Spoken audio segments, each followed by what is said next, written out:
selection. Here we go. Welcome everyone. Hi, I'm Smokey Dragon. I didn't realize we were starting this fast. Okay. So, for the bans, let's see here. First ban was Infernal. And then they respond back with a braxxis ban, which was then a Alterac pass ban. I'll do my proper intro in a second here. Oh, it was BOE. Anyways, BOE. Attorney. I kind of have the bands backwards, but it's fine. And then the first game is going to be on Cursed Hollow. Yep. Alright, well, anyways, hi everyone, my name is Smokey Dragon. I was getting everything set up and kind of had this just sprung onto me, but how's it going, everybody? Hopefully you're all doing well. If you don't know who I am, I have been streaming for about 3 years over on my own channel.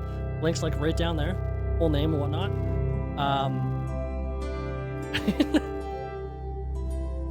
Yes, fine. We'll be jumping into the first game right away here. Just I'm waiting for a lobby invite. I wasn't told who was banning what. I was just told the bans. I wasn't given... It's all kind of like a bit rushed, but we're all good. Hopefully you're all doing well. I gotta watch the last game of the last match because I've just been streaming all day. So we're going in a bit blind.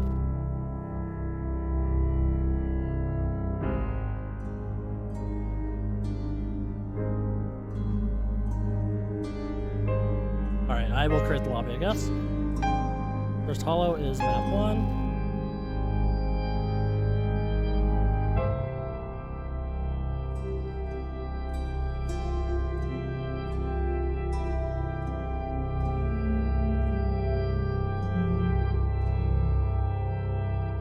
Alright, as we're starting to get people in here, we'll be starting pretty soon here.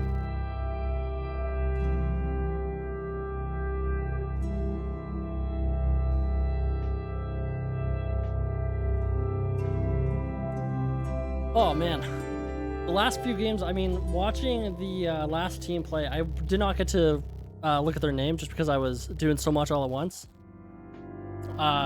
Seeing them, they went 3-0, which was pretty impressive.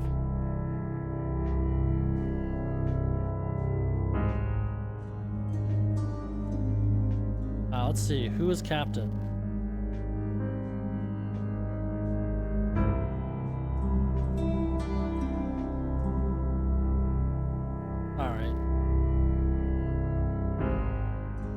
Oh, that's not the music that's loud. That is the video. Okay, anyways, it should be fixed now. My bad. Okay, so it's Niton. I totally mispronounced that name. Holy shit. Craft. And then Noah. Okay.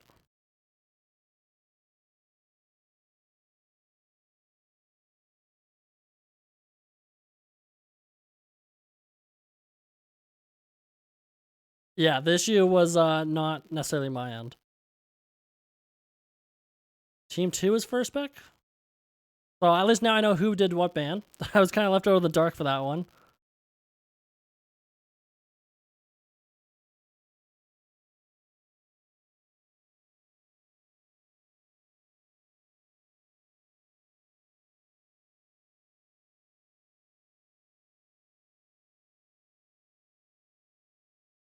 Okay, all right.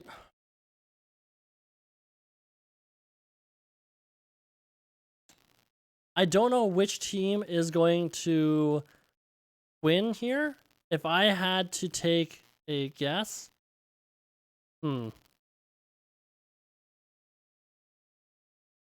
my guess would probably be New Game Plus, and I also have the teams backwards. Let's swap that. There we go. That way they're actually on the right side.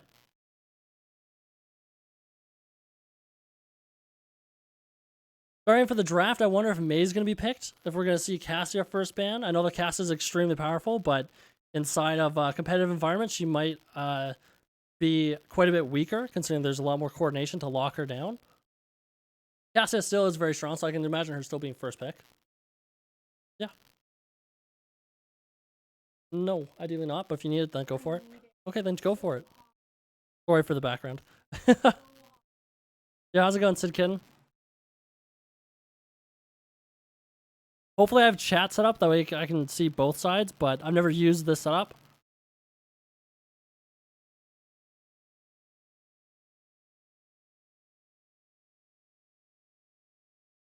I would also like to see some Mei gameplay. Maybe see some Vikings on this map. That'd be kind of fun.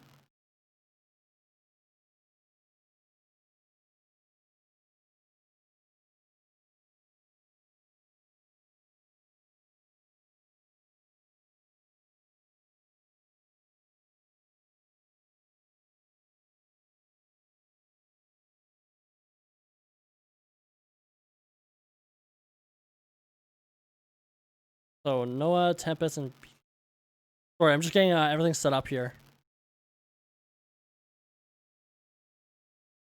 CPX, Notori. Got Noah.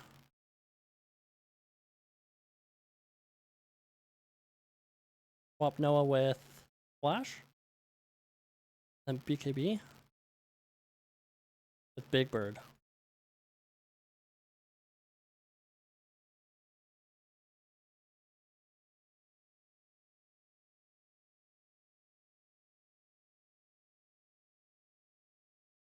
All right.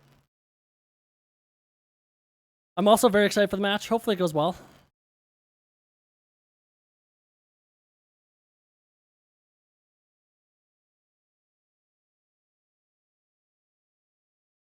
Bell and Tempest. Ellie and Tempest. There we go. I feel really excited to watch these matches and cast for them. This is what I think my third time doing any match casts.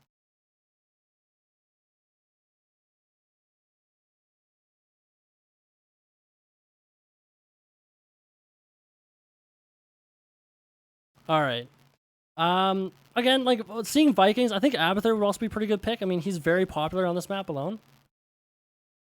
Since we're waiting here for quite a bit, let me swap screens here. I'll show off my dog. The key part of my streams over on my channel. This is Starla. She's a Chihuahua. She's vicious, but also very cute.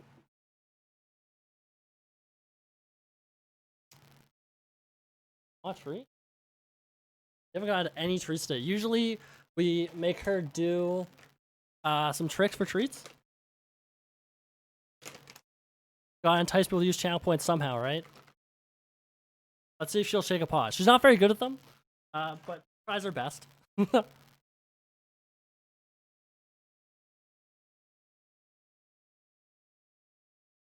Camera shy. She's a bit camera shy.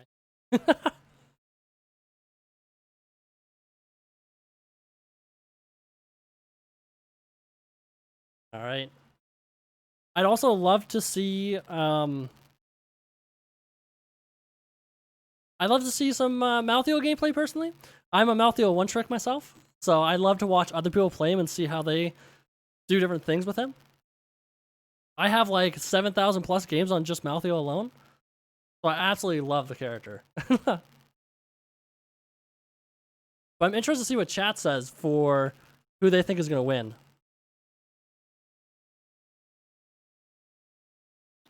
Is CPX going to have a lot of fans in chat? Looking at the teams now that they're actually fixed, I think that CPX has more notable names. I want to say more notable names. To me, anyways. From the streams that I watch and whatnot. But I mean, I've also seen a lot of these players around in Storm League, so I think it's going to be a fairly even game. By no means I don't think it's going to be a stomp or anything, but excited to see it. While we wait, I'm just going to play some music. Just to chill out with too.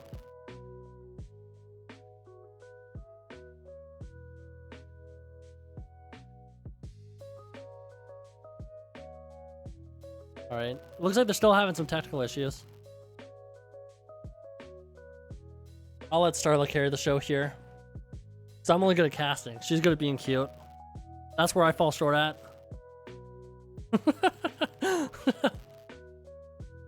This is like the place where having two casters would be beneficial.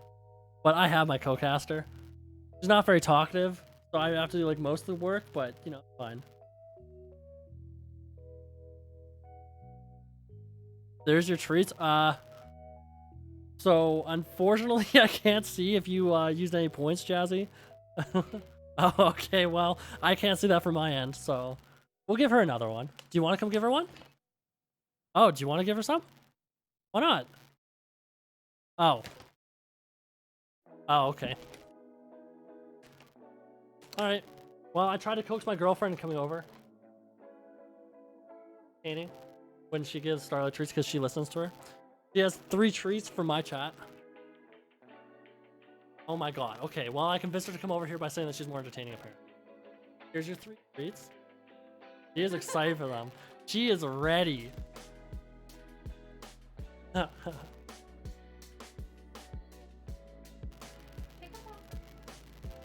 She's camera shy.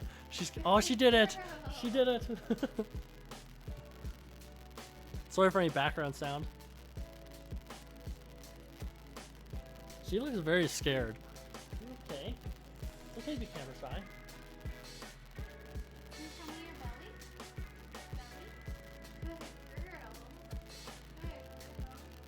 Good girl. Alright, she has one more treat left. Gotta entertain the people somehow. I like how she like stretches her entire back out. Belly? Alright. Thank you for coming over here and helping me with your dog. She's difficult to work with something. But very cute.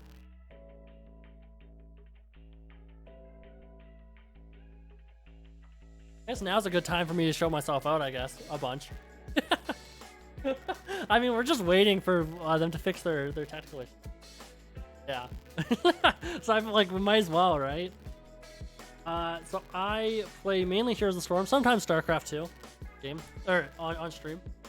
Currently I've been doing like a lot of bronze to master climbs, though not necessarily climbing to masters all the way with them. Right now I'm doing a healer climb, and we have 2 different climbs that are going to be coming out, which I'll be posting on my YouTube, which I have to start getting back into. I'm also an editor for a streamer named Marty, if anyone's heard of him. I edit for 2 of his channels. I do lots of interesting content. If you enjoy my casting, which I'm sure all of you will, you're free to come check me out. I stream every Monday, Wednesday, and Fridays. I gotta be a bit cocky, okay? Come on. Alright. I think we're now just about to get into it.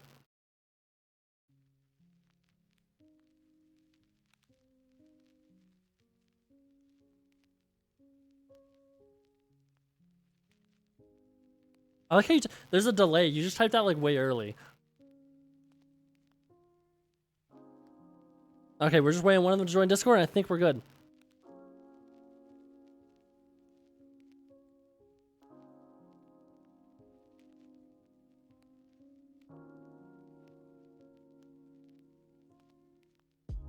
Alright, I think we're good, so we're gonna start it. Hopefully I don't mess this up at all, because usually when I do these games... There we go. Alright, let's get into draft here.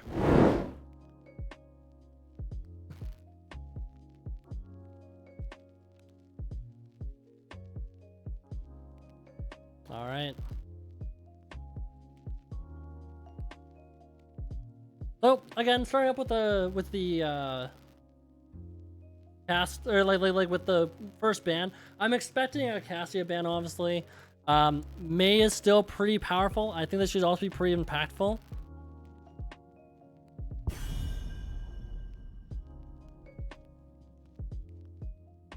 Tassar ban, of course, it makes sense. He's a very strong mage right now. I realized that I messed up one of my settings, but I'll fix it for next one. It's fine. This might be a response with a Cassia ban. Maybe they'll try and leave Cassia open, that they have some way of countering here. There's the Vikings, like I said, very impactful on this map. Might see an Abathur pick or ban. The meme comps I love to see on this map specifically are always like the Abathur Illidan comps. Although in competitive, I feel like they don't do nearly as well, but they are what they are. We might just see like a standard type of comp where it's just like 2 bruisers, you got your DPSs, and you got your heals. As far as offlaners go, I'm probably expecting an Imperius. I think at top level, Imperius is very strong. A Greymane ban. That's actually kind of unique in the sense, so Greymane's good in competitive. I feel like he's not too strong with like the current state of the game. But in an actual competitive environment, he can do basically everything, so he's very powerful.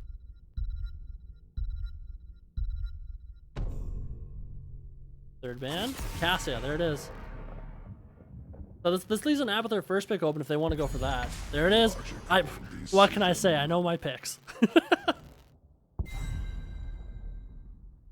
Bronze of the game, but Grandmaster at heart. They might respond here with like a Dahaka pick to counter the Abathur, especially to stop him from being global. Dahaka's not all too popular anymore since they've changed the minions, especially accounting Abathur.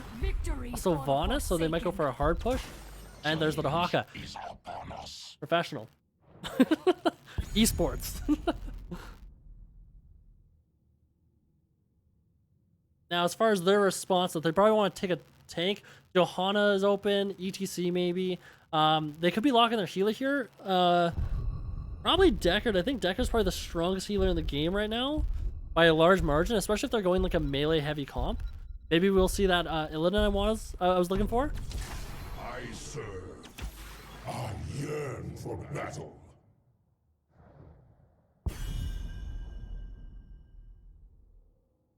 Zeratul pick. Okay, so they got the Zeratul Abathur. Very, very, very hard to deal with. I was thinking that for gankers, they might save that till like the last pick. I was going to say maybe a Genji or Zeratul, because Genji is fairly strong with the Abathur. I think that right now he's decent. He's obviously way weaker than what he was back when like HEC was a thing. F in chat. But I think he's still very impactful. A Rhaegar ban. Ancestral got buffed. It's very, very strong. Might say a response with a Deckard ban, or they're looking to take it. Otherwise, an Ana ban. I feel like the game's very one-dimensional right now, to be honest. A lot of the top-tier picks are, like, always picked. I called the Imperius as an example. Imperius is just so insanely overpowered inside of team fights, and he has good solo lane potential, especially against Dahaka, where Dahaka doesn't have the best wave clear. Imperius can match him pretty easily. Dahaka does beat Imperius in pure wave clear, though, so he's going to have to play around that. But in a competitive environment, especially at this tier, I'm not expecting the lanes to be pushed all too much in general. So the Dahaka pick is a bit rough. And we see a Divine Mosh pick. Okay. They're leaving their healer open. They don't exactly need a cleanse right now. A cleanse is good against Imperius' stun. But ETC and Uther both have stuns for that, or displacement, to knock people out of their stun. But we'll see what they take for tanks. Maybe we will be seeing a Mal'Ganis pick here. Or Johanna. Again, Johanna's open. Johanna's okay. I'm here. Oh, this is Interesting. They're doing a Imperius solo tank with an Abathur. Wonder how New Game Plus is going to respond to this. I don't even know how I would take this. Maybe go double support here? No, they don't have enough damage for double support. I think they just have to stay true to their regular comp here. Probably go a mage, like Li Ming is open. Li Ming would be pretty good against their team. Their draft is insane. We will forge a great A variant. So they went 3 warriors. Double bruiser, main tank, or double tank.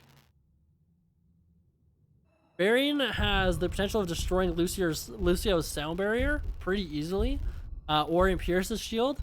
But we might see the change on that Imperius and Lucio don't even go those ults. Might say a high 5. Judging by their comp, I mean, high 5 isn't the worst. But here we go. Heading into game 1. I have no clue which team is going to win here. Like, absolutely no idea.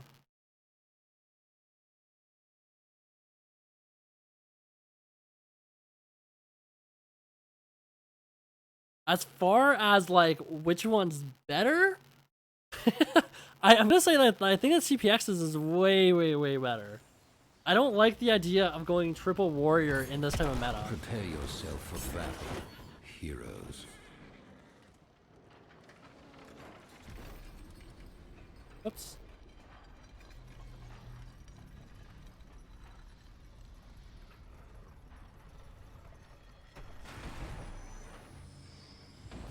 Alright, sorry, I was just fixing something on my end. So on the left side, or on red team, we have a Zeratul, Lucio, Imperius, Abathur, and a Jaina. And on the blue side, we have a Varian, ETC, Uther, Sylvanas, and a Dahaka. Starting off right away, they're rotating down to bot lane. Zeratul will probably end up spawning this, but we will see. Looks like Zeratul is going to see this pretty early. I don't think they're going to be able to get too much value. Already pinging to rotate. Dahaka's trying to do a stall. Gets Jaina pulled. Doing a very good job of stalling. Lucio does a good job pulling him off, though. Abathur's currently alone top lane. They are going to probably get the bomb tower here. Probably should have expected some Sylvanas cheese here, but, you know. Oh, that's a great stun from the Uther. Onto the Imperius dive with his Q. They're going to start the rotation. Maybe looking to leave Varian down here. ETC's looking for just some poke. Haka's pushing top lane. Hasn't missed any XP yet so far. Looks like they're starting the Bruiser camp. Pretty much on time. Zeratul is looking at stealing the siege camp, possibly? No, he's just checking to see if they're on it yet. I think it's a bit too early for the siege camp. If they start, like, in probably about 10 to 20 seconds here, it's going to be on time. Looks like they're starting the Bruiser camp a bit late. So blue team will have the advantage when it comes to that. New Game Plus, rather. CPX is starting their siege camp a bit early as well, but with Imperius' wave clear, it's going to be on time because it's going to take quite a while to clear it. As you can see, their camp clear is pretty slow in comparison. Sylvanas is starting up their siege camp to try and get it on time. Interestingly, I'm surprised that they did the Bruiser camp first instead of the siege camp, because the objective is spawning top here. Usually, from my understanding, you want to do the siege camp so it pushes, and then Bruiser camp during objective. Because they can easily do a free clear on the siege camp while objective is pushed. Which objective will be starting in about 40 seconds here. They'll be proccing about 15. Bottom lane, Dahaka's overextended by quite a bit here, taking quite a bit of damage from the Dahaka, from the Imperius, forced to use his dig. Zeratul doing quite a bit. Good body blocks coming out from Imperius, and I think Dahaka will go down. Very unfortunate, had to overextend for this. So because of that death, they're probably going to have to give up the objective entirely just to defend the bottom camp here. Let me quickly turn down the sound of this. No. Imperius looking for a stun, almost gets it, gets pushed into the wall. Not that much damage comes out of the Imperius. Imperius is out of mana, so he might be trying to Hearth here or tap. Uther's stuck clearing a siege camp. It's gonna take him quite a while. And the first objective does go to CPogX Fanclub.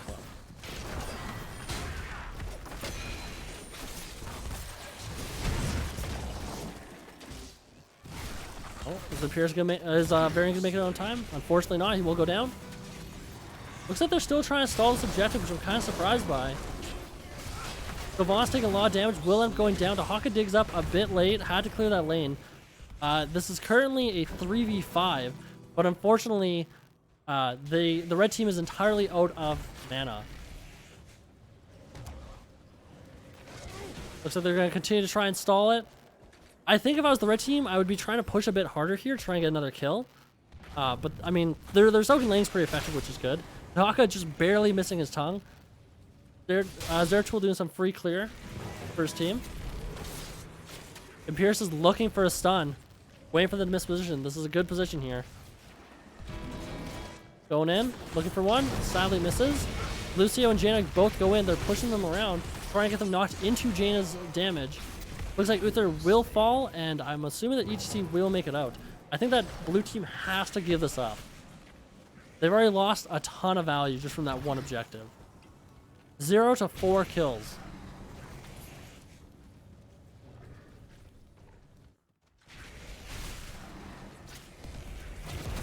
Blue team has to just let the wave come to them, so red team does have the advantage of just letting the wave stall out if they want to, but it looks like they're trying to keep the rotation going.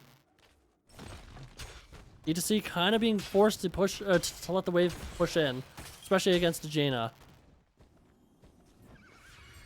Rotation coming out from Sylvanas and Dahaka onto the Jaina. Maybe they're looking for a kill. Jaina does spot the rotation pretty fast though. Meanwhile, in the bot lane, we see that Imperius is going in after the Uther. Uther might fall again. That's a good stun onto the Uther. Uther's taking a lot of damage and does go down, unfortunately.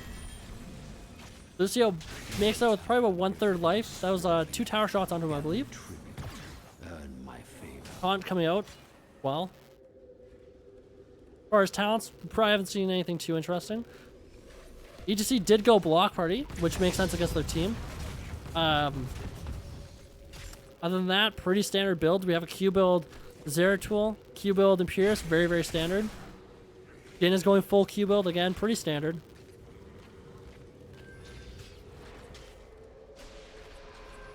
Alright, looks like they're trying to rotate into the Varian maybe. Imperius looking to get some damage out here. But this is a risky rotation. He spots the Imperius. Imperius get the stun off. I don't think they will be able to get the kill, but they do some damage there.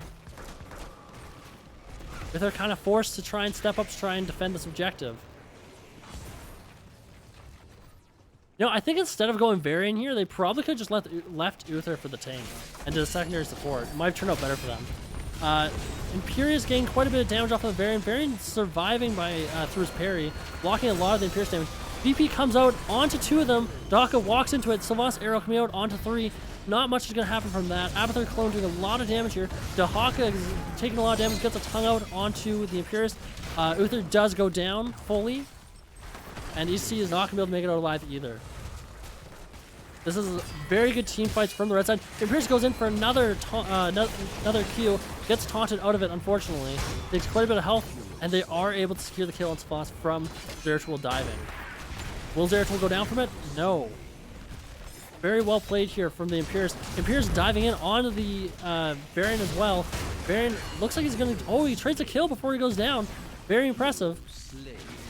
That's their first kill. It's 1 to 10. And unfortunately, blue team will be losing their fort here from the siege camp. Jaina ult is still getting a ton of value there. Zeratul gained the kill on the Uther. Uther was just kind of stuck there. He couldn't do much to escape.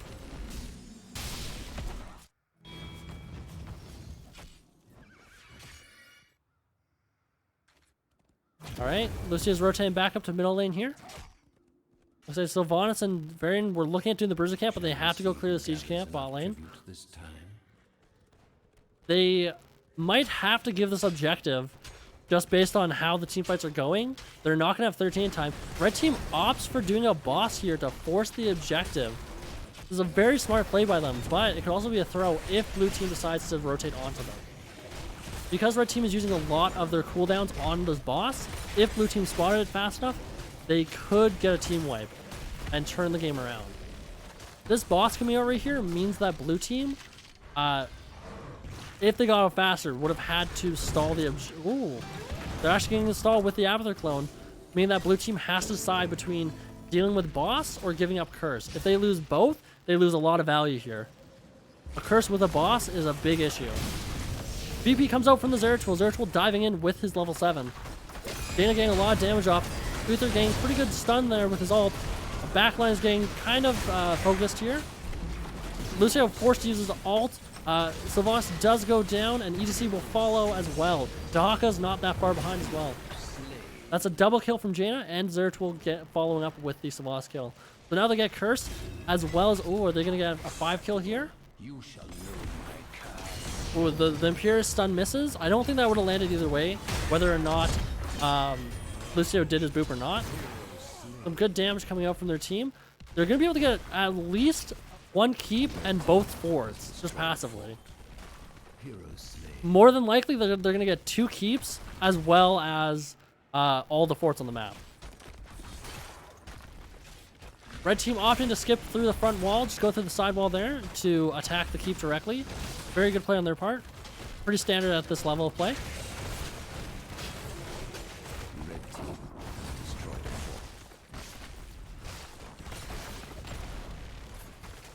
Looks like they're going to get 1 keep guaranteed, like I mentioned. Ooh. Pierce is getting a lot of damage taken to him, but he is surviving pretty fine. ETC doing stage dive onto the team fight here. Silence comes out from Dahaka onto the Pierce. Oh my god, there's so much happening. Uther gets a pretty good stun. Savas finishing off the kill. And Pierce assisting as well. That's a lot of damage coming from Jaina, focusing down the ETC. ETC has to back out. Varian goes down from Burst. Uther also goes down as well, but he will be able to heal up his team during this fight. There is so much happening all at once. Again, they're probably going to lose this middle keep. I'm going to be very surprised if they end up leaving without killing it. ETC goes in for a slide, gets 2, but not much comes out from that. Zeratul doing a lot of damage to the Dahaka. And I think this will be the 2nd keep guaranteed, plus the 3rd keep from the top lane that they did not, well, rather they could not properly clear. That's all 3 keeps down in 10 minutes. They are currently at 4-level lead. Very good for CPogX Fanclub. Now comes the point of the lanes are over pushed. They can try and force a fight, which is smart for them to do. Or they can do camps. Probably not the smartest thing to do, but they could do it. Looks like red team is looking to try and get the best fight they possibly can. Abathur Mines are going to reveal this boss take, though. There seems to be some miscommunication. I think Uther attacked the Bruiser camp. Ooh. Unfortunately, ETC is taking a ton of damage here. They really can't afford to lose this boss, but they have to choose to take a fight at some point. This is probably the best time for them to take it if they try and take boss. Dahaka getting a pretty good tongue onto the Imperious. Imperious getting a great ult off, stopping most of the damage. That was a great job dropping the BP onto Imperious' damage. And I think this is game, having 3 fall right away. Looks like they're still going to dive right after the CTC. I don't think that there's really much of a chance here for him living. And unfortunately, he does go down. This is the first match going towards CPogX Fanclub. GG's.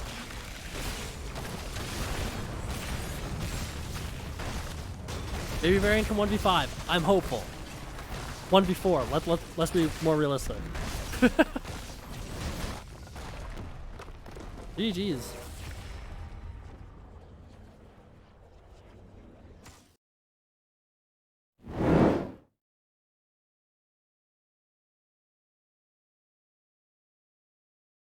Alright, and now we're just going to wait to see what New Game Plus chooses for their map pick. First game does go to CPogX Fanclub. Let's take a look at the stats actually here. Hopefully I have the sound right. We're going to find out. We do. Alright. As far as healing goes, I mean, Uther could not really do a whole lot during that game. They would get bursted too fast before Uther could really get any substantial healing out. I mean, Uther is good at stopping that much burst, but it was not enough to actually keep him alive there. Lucio did almost double. Well, not quite. It was like 1.5 of Uther's healing. And looking at damage here, I mean, the entire red team had more damage than New Game Plus. So they might be looking to ban out the Zeratul or the Abathur pick this game, but that might leave them open to a Cassia pick or a Mei pick. I don't think Mei was picked or banned there, which I don't know if that's kind of the standard in Grandmaster or not. I thought it was, but apparently it isn't. But the game ended 23-2. That's pretty rough. Alright, let me figure out what the map ban is here. Or, sorry, map pick.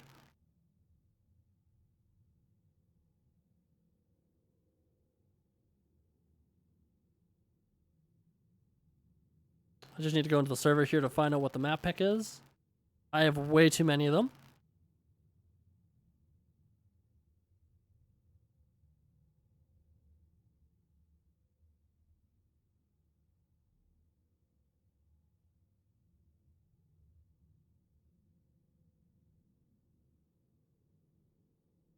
So I actually completely misremembered it. It is possible for New Game Plus might choose to do first pick instead of map choice, but usually let's say like in high level Heroes Launch, from my understanding, it's more of a priority to have the map control over first pick. But in the current meta where Cassia and Tacit are very, very sought after, they might be looking for a first pick instead.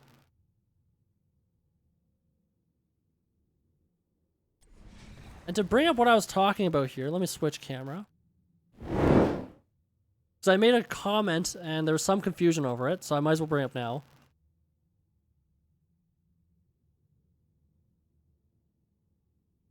Let me just do a display capture here.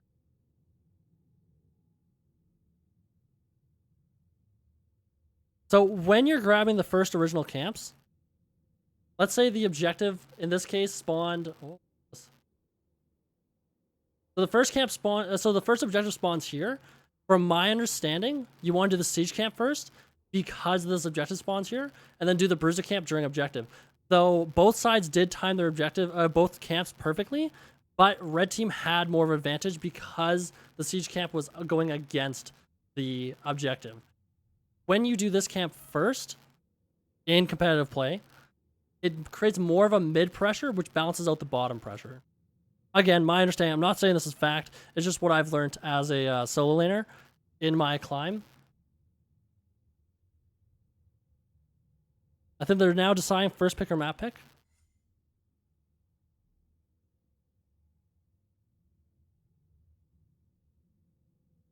I could see an Abathur ban coming out as well.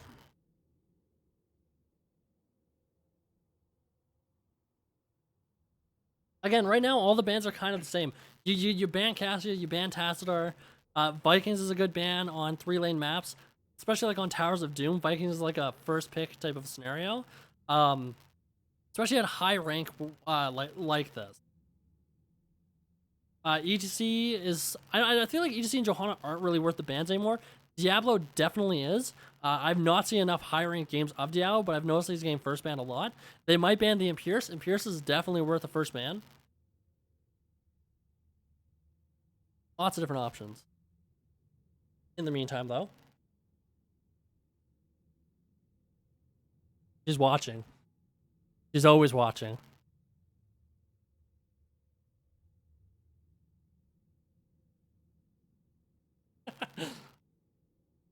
She's adorable.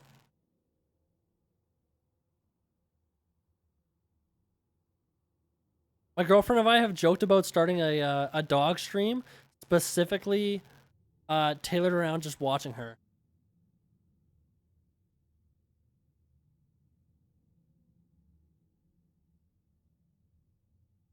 Doing Giants second, if it goes the same as Tribute, gets no value since the other team is so close they can journey clear for free. So doing it when objective spawns, it gets no value. What I'm saying is if objective is top, you start with the Giants first. That way the objective isn't up at the same time. You do the Bruiser camp when objective spawns, from my understanding.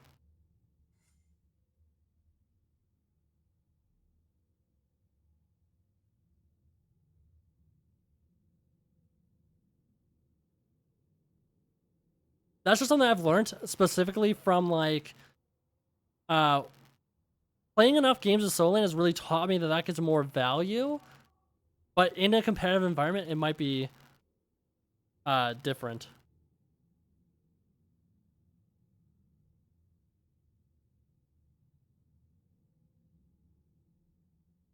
It looks like they still have not decided who's doing first pick or map pick.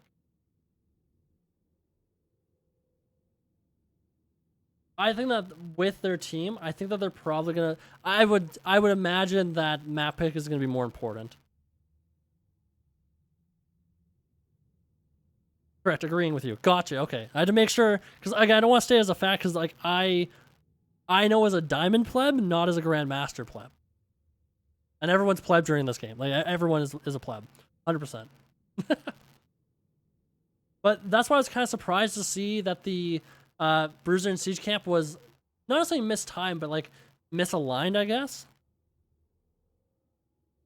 Something so I do coaching on my own channel, specifically aimed towards like platinum and under, because I don't want to coach anyone that's like above me, obviously. Something that I've taught a lot of players about doing camps is especially on Cursed Hollow, if you can just do the Bruiser camp then the Siege camp, doesn't matter the order when you're that low, will have like perfect timing for those camps. And once you get past Platinum, you need to learn when to do each camp, not necessarily just do them in general. Like for Alterac Pass, a lot of low rank players don't understand that you should just do the camp the second it spawns at 1 minute, and then do it again during objective at 2:30, I think it is. Yeah, because objective starts at 2:30 and then it procs at 2 minutes, starts at 2:30. Okay, so they are taking first pick.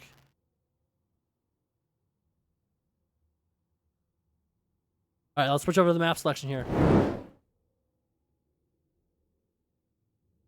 There's so far only been one match played. It's the first one. Okay, we're going to do Sky Temple. So the second match is going into Sky Temple.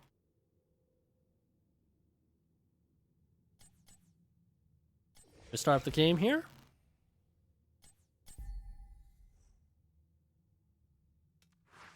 Oh shit, did not mean to do that. Invite to game. Fuck. Party. It's been a while since I made one of these.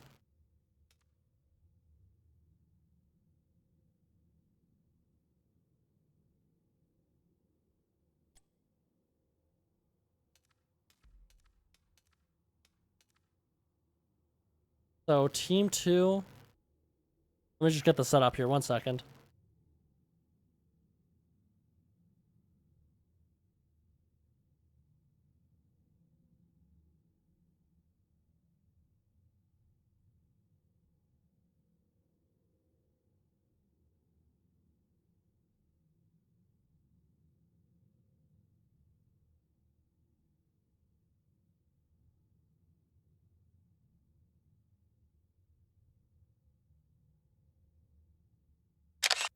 I just had to screenshot the team selection. I was not told the teams.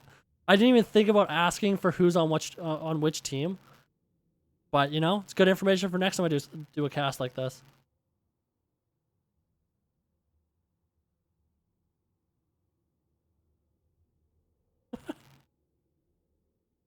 Who won? That was CPogX Fanclub won for the first one.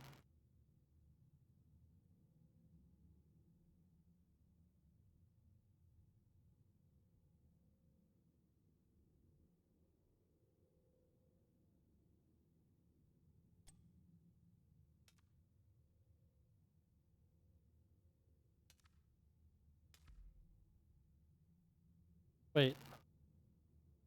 What the fuck? Yeah, okay.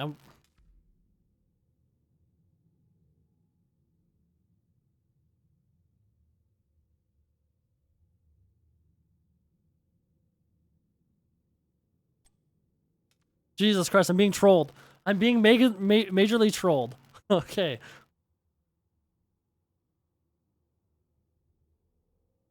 All right, we're starting the game. No. What the fuck? I'm so... Okay.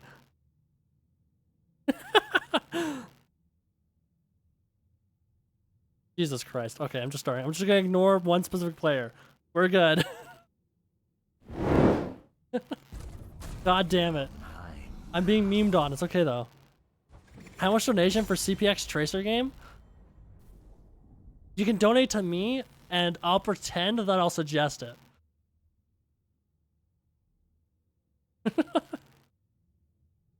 all good though. But again, I'll just pretend to suggest it, okay?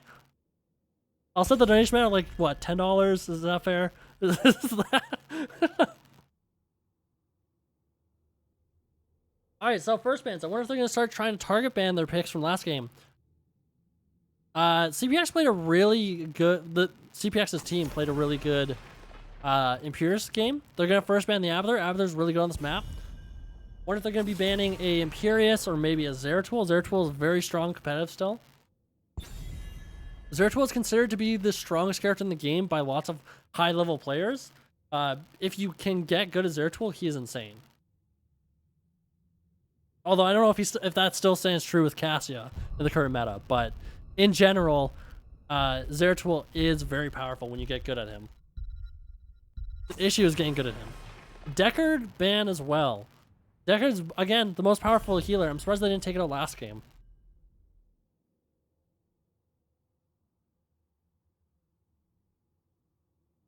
Seeing how they played last game, I'm hoping that New Game Plus will pull out some insane strat and just meme and win. Embrace the inner Glogan. Become the meme lord. Pull out Gazlo, Murky, well, Abler's banned, but pull out Gazlo, Murky, and Castigas through. Okay, completely missed that entirely. It'll be interesting to see if they have some sort of counter to Cassia. Banning the Greymane instead of Cassia is very interesting. I feel like Greymane definitely is not as strong as Cassia, but maybe someone first one tricks on their team. It's possible.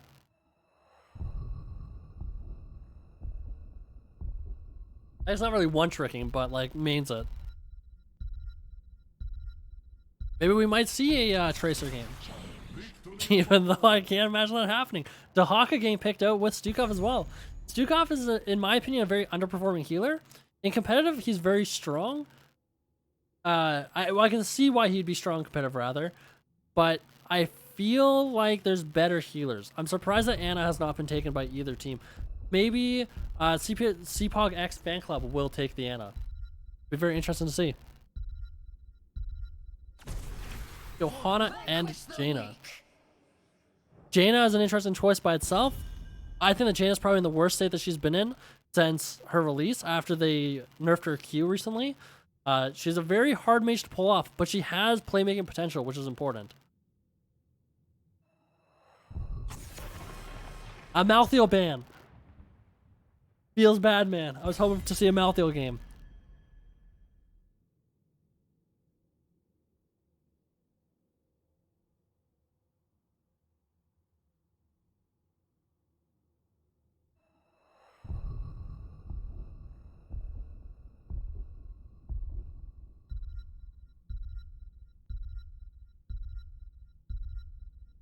What would be the third ban here in response? A Garrosh ban. Very interesting.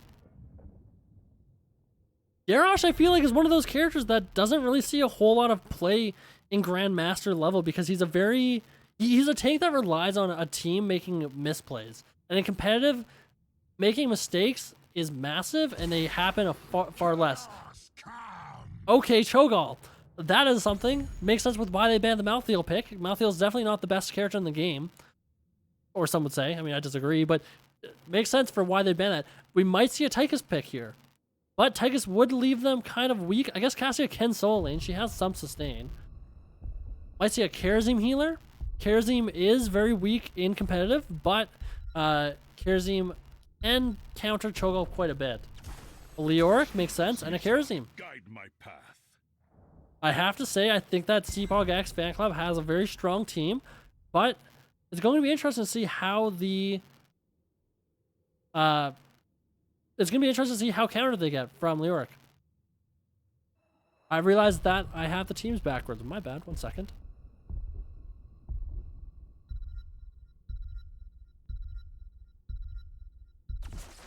Victory for the Forsaken.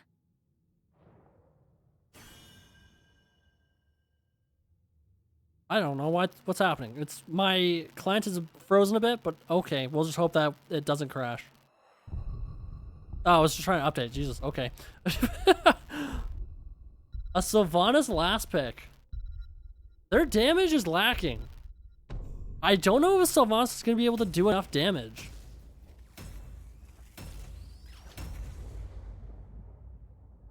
I'm going to say that New Game Plus is a way better draft after seeing their final pick.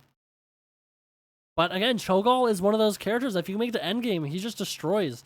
Cassia does counter Cho'Gall on her own though. Level 16, her auto attack does 1% damage, or 1% maximum health damage. Plus, at level 20, ignoring all armor, which Cho'Gall basically passively has to give up at level 20. I would prepare for your ceaseless Oh, whoops, gotta switch game. you wish to live. All right, so on the team, or on the blue side for CPogX Fanclub, we see a Cho'Gall, Stukov, Sylvanas, and Dahaka. And on the red side for New Game Plus, we have a Johanna, Kharazim, Leoric, Jaina, and a Cassia. Temple opens in Looking at talents here, Cho'Gall did go with Callous Hide. The other level 1 did get a recent buff, but I guess it's not powerful enough at this tier. 3, 2. We see Reactive coming out from Stukov. Let your battle. I think Taskmaster, yep. For Gall, pretty standard. Nothing's really that crazy. Surprisingly, Hold Your Ground out from Johanna. I feel like they don't have that much. I don't know. It's hard to say because Johanna's changes make it a bit of a worse talent. I think mathematically, the other Laws of Hope is better, but I'm unsure. We see damage carries coming out. Iron Fist is the only way to go though, especially at like high level tiers. And of course we see Onision's renewal. Sion's.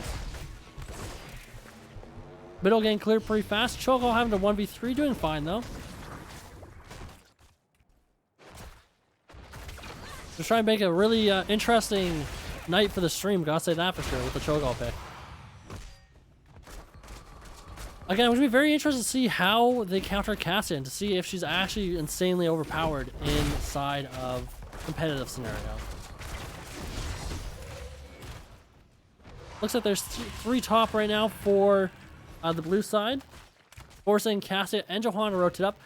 They're starting up the Bruiser camp pretty, I guess it's early. Well, it's not that early. This is one of those like scenarios where I think it's too early because of how the objective works, but because the objective starts middle and top, it's not a bad camp. The one thing that blue team really does lack is wave clear, so this camp does provide a lot of value. Cho'Gall taking a lot of free damage from Cassia here, trying to lay out as much damage as possible, but Cho'Gall's damage is pretty easily dodged early game. This is where they try and push over the fort now that they have spell armor, which is very impactful against Cho'Gall's damage. Johanna taking lots of the aggro from the minion wave here. Clearing it pretty fast. Again, the blue team's wave clear is very insane. Sylvanas doing as much damage as possible to wave, shutting it down with her trade. Cho'Gall is taking a lot of damage, trying to deal as much as possible. Charging up his fist. I thought he was actually going to go in there. I was going to be like, that's crazy. Alright. Bot lane, nothing's really happening. Welcome to solo lane and HOTS currently. Leoric rotating up to grab that soak, not missing any. Blue team is slightly ahead on XP, but not by much. Sylvanas doing a lot of free damage to the Leoric. Forcing him to use the Cho'Gall. Well, actually, red team is invading the blue camp here. Looks like Cho'Gall's going in for it. He might end up dying for this. Red team does get the camp. Cho'Gall barely escapes with his life. And it looks like the blue team is going to be slightly behind here because of this. Oh, that's a good tongue coming out from Dahaka. Tries to pull him into towers. Not that much damage coming out, though. Dana is entirely out of mana. She might be trying to hearth here. Looks like they're just going to let the camp push. They already got an entire lane of soak here. Pushing out this lane is very effective for them, you know? That was a good try for a tongue. It was a bit far out, but it's fine.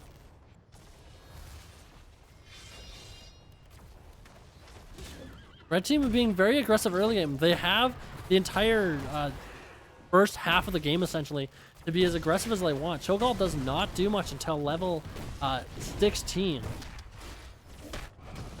Cassia getting a lot of free poke on the minion wave. Does beat Dahaka in lane pretty hard as long as she can dodge the tongue. Stukov forcing out the objective here, forcing them off of it. Red team did get quite a few shots out of this temple though. They are quite a bit ahead right now. The weakness of Cho'Gall is just getting ahead in the early game. Oh, Johanna's in a bit of trouble here. Her shield prevents most of the damage here though. That's the benefit of level 1 right there. Red team opted to steal the enemy Bruiser camp over doing a bottom siege camp, which I guess against Sylvanas is smarter. Their siege camp is still up and ready to be grabbed. Dahaka does catch the rotation, so I think he's aware of where they're trying to rotate to. Sylvanas does get caught out, and unfortunately she will end up going down. There's a lot of damage coming out from the Jaina and the Leoric onto Jaina. Leoric 1v1ing a Cho'Gall, and unfortunately losing. Just because Stukov is there as well. Red team again being very aggressive with their rotations, taking the siege camp from right behind the back. This siege camp is very impactful and they're going to have to respond to it right away. If not, it's going to do free damage to this fort. They also grabbed it right as the minion wave was passing, so it's not going to get distracted. It's going to do a lot of free damage to this fort. Luckily, Cho'Gall does have his Q, so he can knock back the siege giants or into fort, which I don't think would have worked, but okay. If you knocked them back, they would have stopped folks in the fort, but that's a free half fort right there.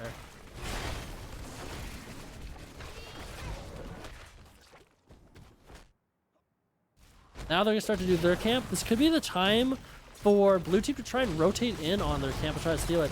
With the Haka, they have global presence, so they could be a 5v5 at any point in this game.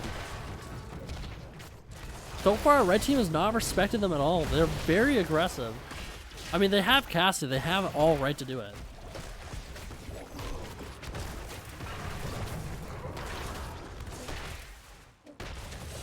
Cho'Gall getting quite a bit of free damage onto the Cassia. Cassia using her Surge of Light there, getting quite a bit of value. Looking at the Stukov trying to save himself with his silence. Unfortunately, Cassia does go down.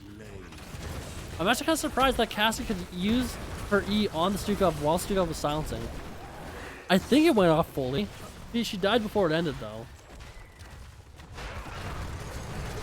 Looks like blue team is looking to grab a free fort here before grabbing an objective entirely.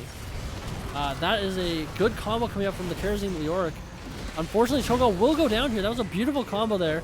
Sylvanas diving in to get the fort before dying, getting value. And blue team will have to give up the rest of the objective, but they got a fort, so they're actually pretty decent here. Red team opting to do a boss here, trying to get as much value out of the position they're in. I don't think this boss is going to do much. I think it might get a keep wall and that's it. Which is valuable, but I think they could just get a fort right now if they want to. Not currently, but the second that the team fight was lost. This boss will end up running it down. It will get the fort, so it's actually getting more value than what I thought it would. Finishing off the fort is pretty important. I thought the temple would be able to do that, but I did not realize how many shots it had. Red team is now opting to try and take over the middle fort while they deal with the bottom boss. This is kind of the point where they kind of have to decide on which fort they want to try and save. Leoric barely missing his entomb onto the Cho'Gall. Very, very good dive there from the blue team. Red team will in fact secure this middle fort, securing all three forts, forcing them to focus on their lanes a bit more throughout this game due to the catapult pressure. Cho'Gall using his ult, looking to go in here, getting some damage onto the Leoric. Leoric gets tongue, not really caring too much when he has his hand onto Cho'Gall. A fair bit of damage coming out here from both sides.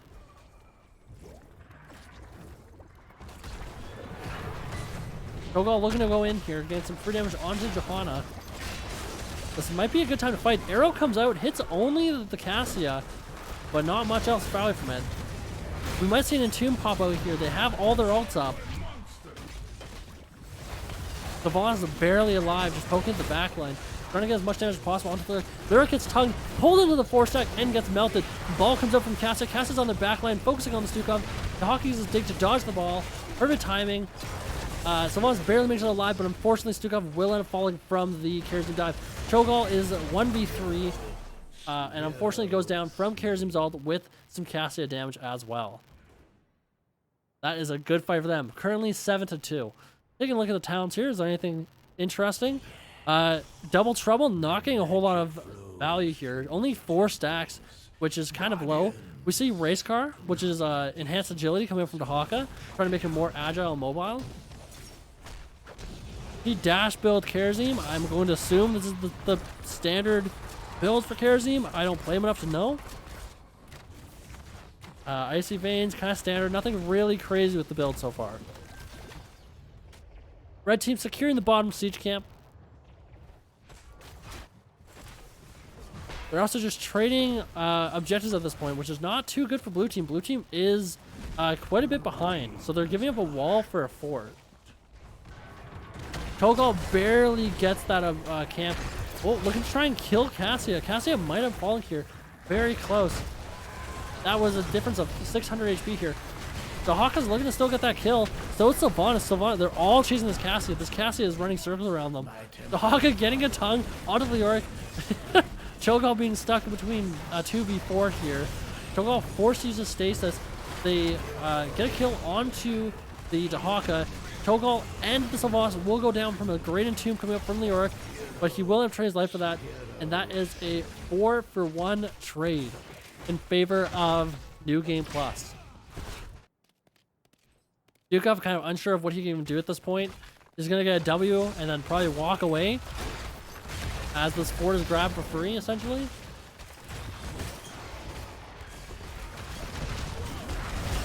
Yeah, it's a Rudolph. You know what? He got value. He got value. He showed them. Take a fort? I don't think so. Dahaka going in for a flank. 1v5. Interesting. Maybe not the best play. Maybe. I'll let chat decide on that one. But we see Executioner coming out onto, or Martial Law, sorry, coming out from the Cassia, which is going to hard counter the Cho'Gall.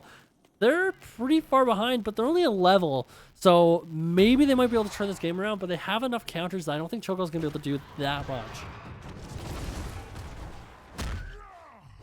The Hawker's 4 has to be a misclick. Lurker Strain? Well, I mean, we saw what he did earlier, so I'll leave that for debate.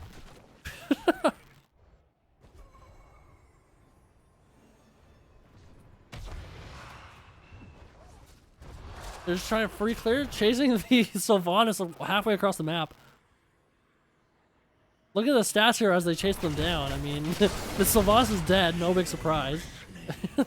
she got kind of caught out there. Look at the damage here. I mean, Sylvanas has 25,000 damage, which is keeping up pretty close to Cassia. Cassia's at 30k, but you know, it's a bit different of a scenario. Doing more damage than Jaina. I think that Cassia's not doing all too much here. I mean, she's good, but I think that there's a lot more to it than just one simple pick. Red team's kind of forced to soak here and try and push. They're trying to get a keep wall here in exchange for the temple because they know they're not going to be able to win the fight. Again, unfortunately, Double Trouble is only at 7 stacks. This boss might be able to end the game. Blue team has to reply to it. Oh, Dahaka does catch it, and they're trying to chase him down, but Dahaka does have speed. He's going in. Interesting. Using his E. Good value, I guess. They disengage the boss. Johanna using her shield here, forcing the Cho'Gall to use his invulnerable. That's arrow coming out from Sylvanas onto 4 stack. They're chasing them down. That's a triple kill from Sylvanas. Sylvanas running down at the Cassia, doing so much damage. Well, this is proof for you of why you shouldn't ban Cassia for all your bronze games. Cassia is proven to not be effective. Sylvanas is better. Quote it. Post it on Reddit. Getting lots of free damage on this keep. Looks like they're probably just going to end up taking it and then go for the objective. Like I said, I mean, blue team has the ability to come back here, especially with level 16 Cho'Gall. I'm going to be amazed if they actually do end up pulling this win out because Cho'Gall is pretty heavily countered by their team. But Sylvanas did so much free damage there. Blue team is now opting to do the boss camp to push down for the bottom keep, forcing them to make decisions between the temple. Cassia is on the temple while Leoric is trying to fight with Johanna. Looks like they're just trying to poke them off of the objective as much as possible. Looks like Dahaka, or Leoric is alone, forcing Dahaka to ult. Sadly misses. Leoric should be able to escape here pretty easily. We will see though. That's a lot of damage coming onto the Dahaka. Dahaka does go down. Unfortunately, no heal from Stukov. Oh, look, Entomb comes out, misses slightly. Cho'Gall looking to get some free damage off, using his ult to knock them back. They're trying to retreat as much as possible here. If they do fall, this is game. But if they can turn this around for red, they will also win. Unfortunately, Charism gains lots of damage off onto the Cho'Gall and does get the kill. Red team is probably just going to end here. Very close game. Honestly, they had a good chance there. With boss, they could have won, but they chose to fight center here, which was not the smartest choice. I think this will be, in fact, game. But we'll see. It's always possible for them to come back. Arrow comes out onto 4 of them.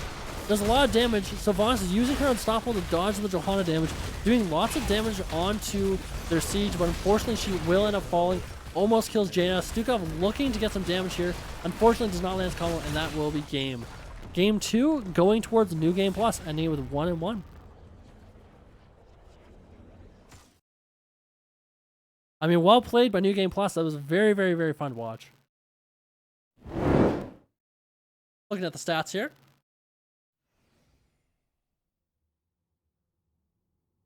Cho'Gall, I mean, look at the damage. I mean, Cho'Gall did get pretty close to keep up with Sylvanas. Cassia just barely ahead of Sylvanas. Sylvanas did so much work that entire game. Jaina, Karazim, and Johanna, I mean, Jaina didn't do that much damage that game, to be honest, but she did quite a bit of, well, she did like a decent amount of like wave clear. She was definitely there as more of like a support to their win, but was very impressive nevertheless. Dahaka ended the game with 12,000 soak, but still getting beat by a double soak in the Auric. So this pick was kind of a bit of a waste, but and it looks like Noah's team will be taking first pick, which I believe is well, I'll just double check just to make sure I'm not crazy. What am I talking about? It's CPX because they lost the game. I'm stupid sometimes. Okay, anyways. Fighting a head while on Sky Tumble, not like this. Alright, looks like they're going. Whoop. Looks like they're going to be taking first pick. Wonder what the map will be. Selection-wise here, it could be Tomb. It could be Towers of Doom. I think Towers of Doom is a very popular one in these type of series. I got to update the map as well. Volskaya, I feel like, is a more rare pick, but we might end up seeing it. It'll be interesting to see for sure. It could also be Dragonshire. Dragonshire is also very popular.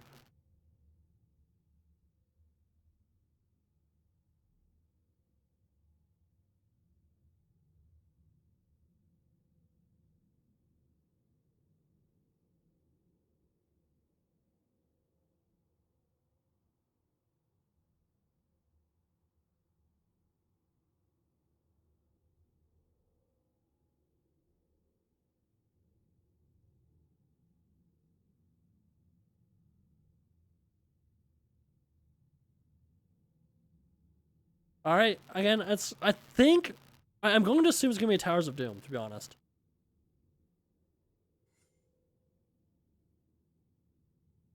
The drafts have been insanely spicy recently. I will say that.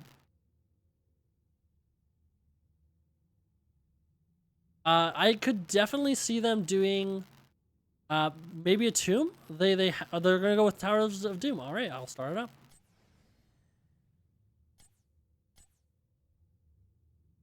Towers of Doom. If I can actually find the map, that would be great.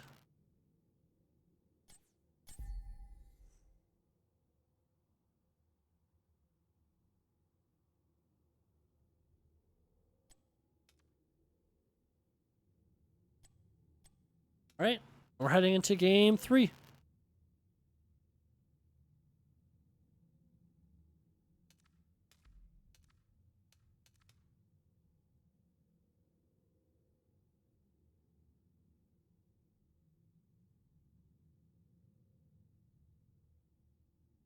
Okay, I just need to sort out the teams. Just 1 second here.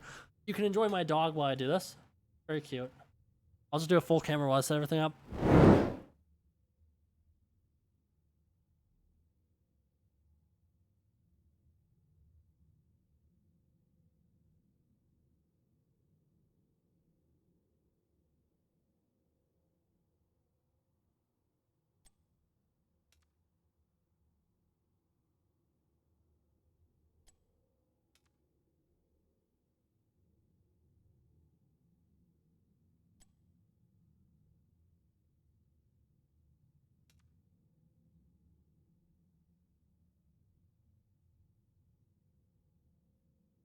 I'll start some music while we're just in draft here, that way you guys aren't too bored. Or while we're...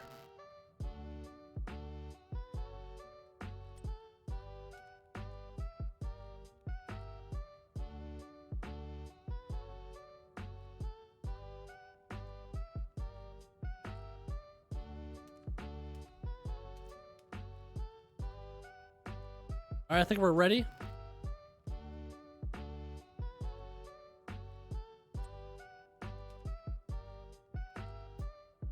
Alright.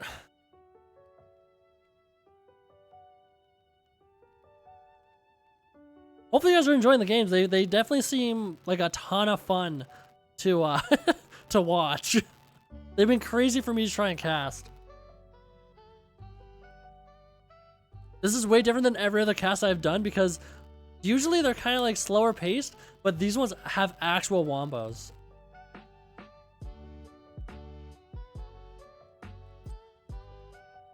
It's crazy to watch like a full team get wiped like this. All right, it looks like we're hopping into the draft. Towers of Doom.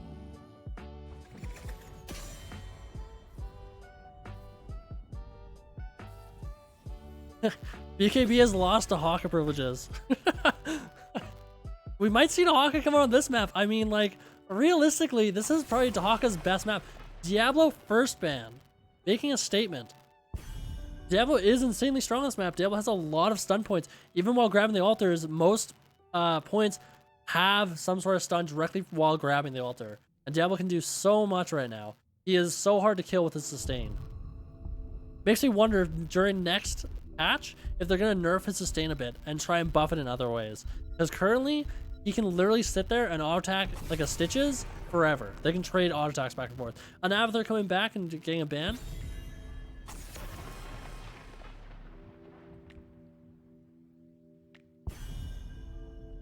let's just fix the teams here. I had them backwards. Cassia ban, Tassler ban. Again, pretty standard bans. Nothing really too interesting. They actually banned the Cassia this time instead of letting it slip through. Anna checking in. There's the Anna. An Anna first pick means that like dive characters that have a lot more value, such as like a Tracer or a Zeratul.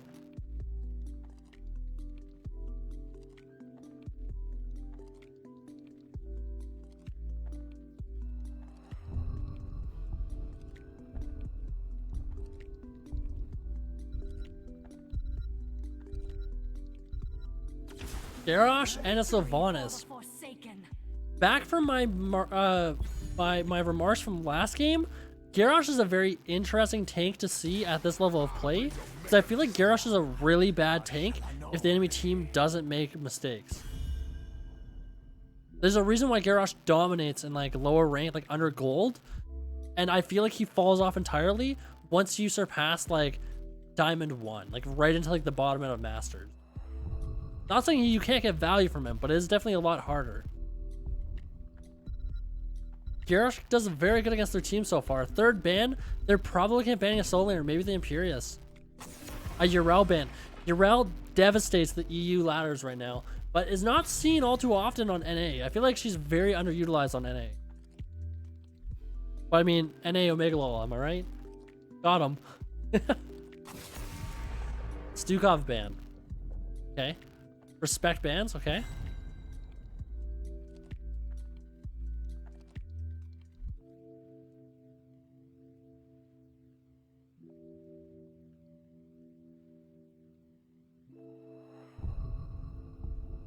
Thinking about like they're probably gonna want to pick their healer here. Maybe a Rhaegar. Rhaegar's not banned yet. Rhaegar Garrosh is pretty decent. Maybe a Lucio. Lucio Garrosh is pretty good as well. They're getting a Sonya Maiev. Maiev is one of those characters that, like, when played properly, he can hard carry games. A top tier Maiev can stop so much damage, really countering the Kael'thas pick here. Lost Vikings comes out because it wasn't banned, giving them really good map control. And they have to pick their healer, so they actually don't have that many counters to Lost Vikings. Very good pick on their side. Anytime you're ready. And a Raynor pick comes out to counter the Garrosh.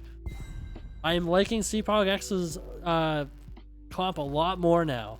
Unfortunately, Kael'thas does get countered pretty hard, but I think that he should be able to make it work with the Raynor. As far as the healer pick, again, Rhaegar's there. Rhaegar can kind of do some damage to Vikings. Deckard's open, but Deckard's not too great against their team, I feel. An Anduin. Anduin's weird. I feel like Anduin doesn't work well with their comp at all. Like, I guess if someone gets like stuck through the ETC, it might be able to do something, but I feel like it's not that impactful.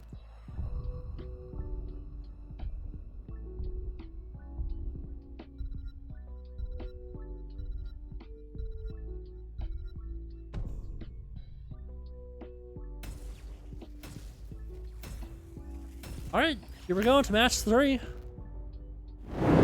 Which team do you think is going to win first? Or win harder, I guess.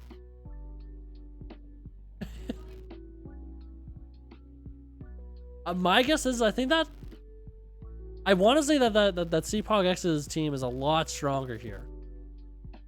But I'm truly unsure.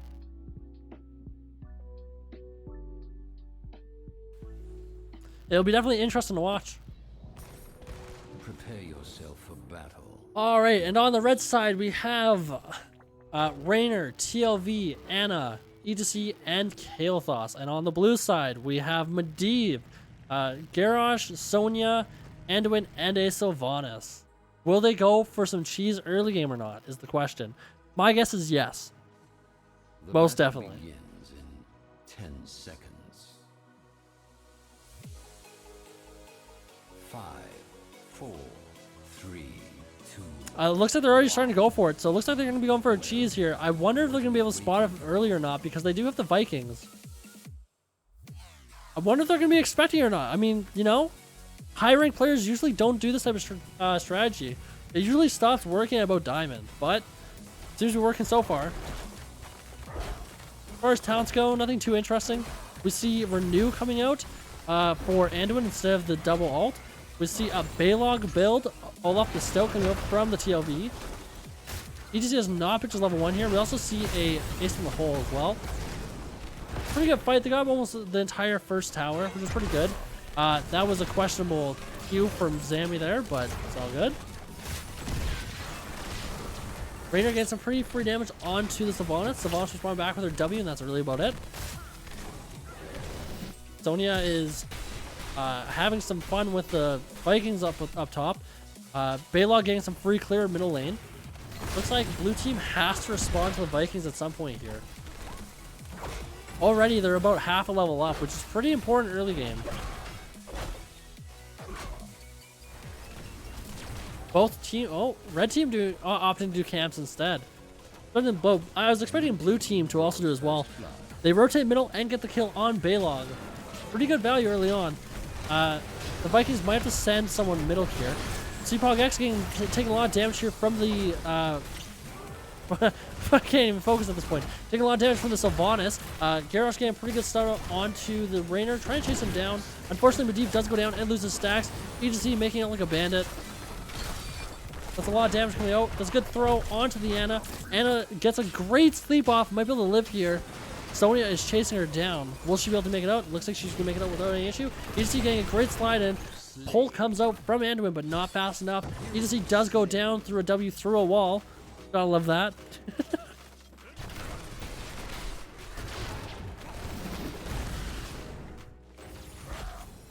Alright, it looks like they're just going to be trying to rotate and clear as best as possible. Red team is trying to get some free kills here, though, on the rotation. But Maiev is able to spot it pretty fast as well. Oh, there's a good stun coming up from Kael'thas onto the Garrosh. Again, Garrosh gets countered so easily at this type of play.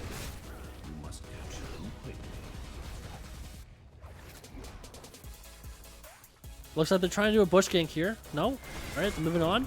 Devos forced to use her E. Gets kind of pushed out of lane, taking a lot of damage here from the Raynor. Garrosh rotating up behind the entire red team. Might be able to get a pull here onto the Anna. Anna was kind of overextended there. Sleep into a stun. Kael'thas getting a lot of free damage out, but Maiev does block most of it. Sonya looking in the bushes, trying to find the Vikings, knowing that the Vikings are trying to snipe. Maiev comes in, stalls the Viking, and escapes. Oh, Garrosh is all the way in there. Trying to take as much damage as possible. Vikings is still trying to back. Did they actually get it? They almost get it. That was like a 99% right there. Sonya's starting to rotate down. There's going to be a 4v5 soon in favor of the blue team. Garrosh getting a great throw onto the Raynor. Also, was that a body check I just saw? What the? It's a body check build. Okay. I entirely missed that originally. E2C barely escaping through a slide. Vikings is still brave enough to step up. That should have been a throw, but it's fine.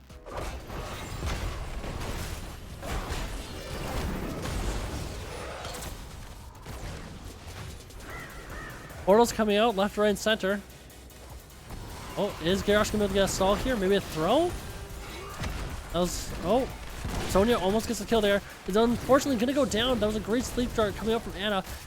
Whoa, Garrosh also gonna fall as well here, unfortunately. That's a great protect coming up from the Maiev. I think Maiev end up, oh, he does end up dying here, losing his stacks yet again. Very, very unfortunate for the Maiev. This is a 5-kill to 3-kill game in favor of the red team. Red team is already an entire level ahead, and they're stealing camps. Not looking good at all for New Game Plus. Losing early game to Vikings is very, very, very bad. Looks like they're going to be able to take over bottom fort as well, which is very important on this map, as bottom fort controls the objective.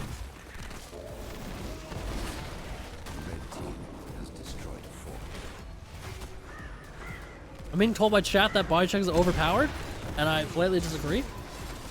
But at the same time, I don't think that Garrosh is all too great in general anyways, so I digress. Red team does cap the bottom keep here, which gives them a lot of potential here. Unfortunately, Raynor does go down, so I think that blue team will be able to take it back for free here, especially with Sylvanas on their team.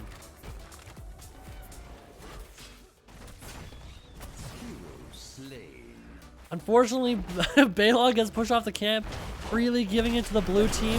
That was a weird throw coming up from Zami. I think he tried to throw it behind the wall. Looks like, oh, there's not enough healing here for the Garrosh. Garrosh taking a lot of damage. He's going to have falling from the Kael'thas. Kael'thas, oh, that's a great Maj onto the Maiev. Maiev probably has Protect back up, does he? He does not. Wait, he does. I'm bad at this. Okay. Anyways, moving on. Alright. Sonya trying her best here. Trying to counter the Vikings as best as possible, but not really much she can do. She cannot wave clear fast enough to deal with the Vikings. They're missing an entire wave top lane while the bottom gets pushed in entirely. Blue team is going to have to give up this bottom objective for free because of this bottom keep, although it is almost dead at 1600 HP. Lay claim to the altars. Do not Vikings doing a really good job of stalling the objective, forcing them to respond to the Vikings. Being very annoying with Eric as if he's a little murky. A little ranged murky.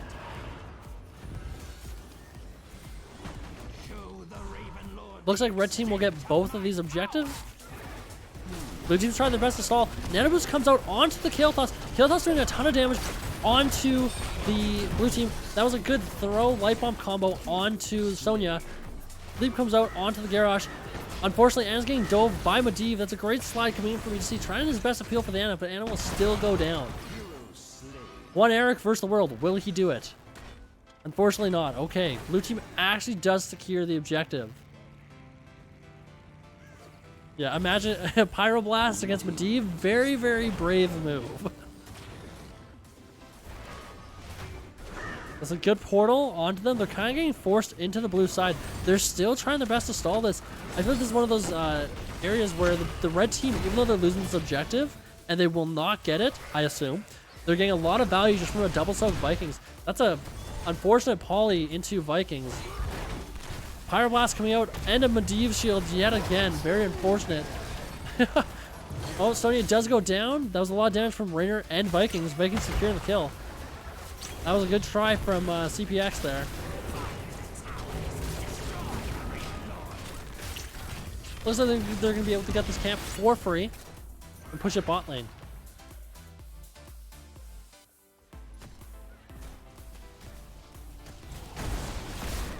EDC looking to get a slide here maybe. Or just going for his team. They could be trying to like rotate in. That's a great stall from Sylvanas onto those camps. Arrow comes out from Sylvanas, but Raynor does not care. He's just running it down with his auto attack clicked. EDC slides in onto the Maiev, but does not get any value. Nano Boost comes up onto the Kael'thas, but again, doesn't get much value. That right there was 2 ults used, I believe. No, actually, it was only 1. There's only 1 ult used. I'm not crazy.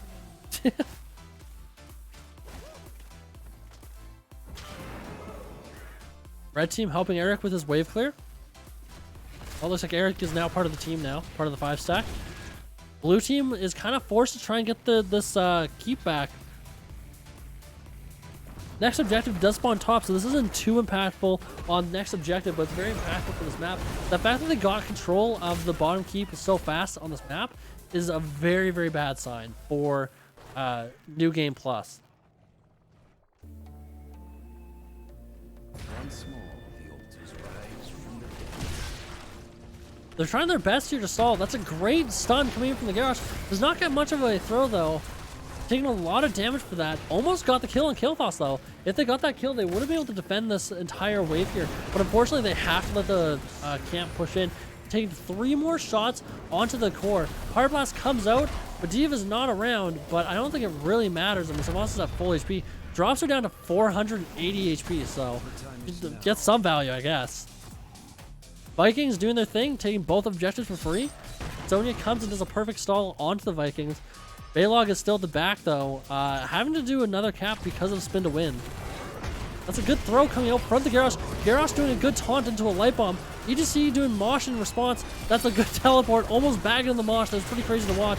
That's a good stun coming up from Garrosh onto the ETC. Vikings doing a lot of damage. Garrosh getting kind of forced off here from the Raider. Oh, that's some good. That was a great Q coming up from Raider onto a spread onto Garrosh, which ended up killing him. That is a 3-for-1 kill in favor of the red team. This is when they do boss. Look at this. Instead of holding down bot, they're doing boss.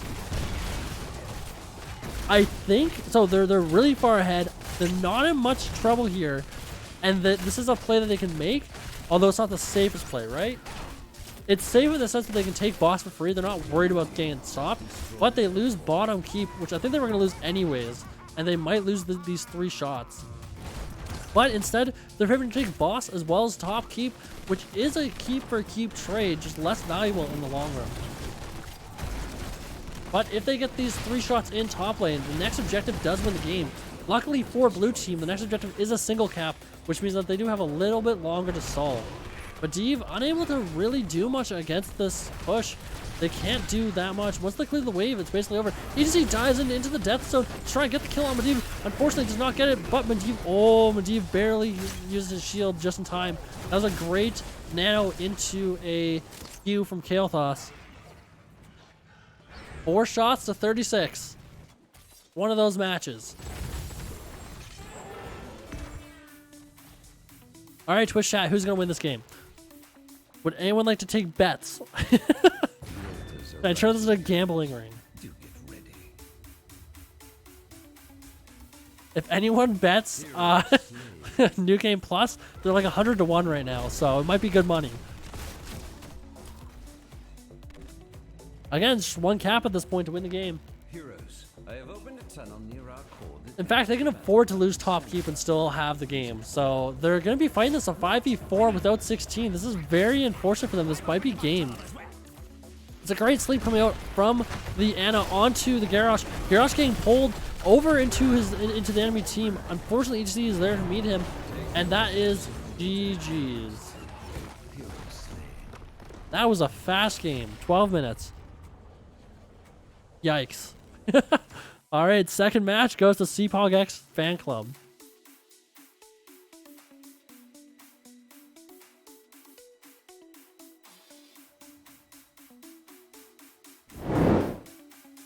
I mean, looking at the stats here, there's not really much to say. I mean, Kael'thas got some pretty good damage, but Rainer had so much free poke that entire game. I should probably have this camera focused on me and not just my dog that's under the covers.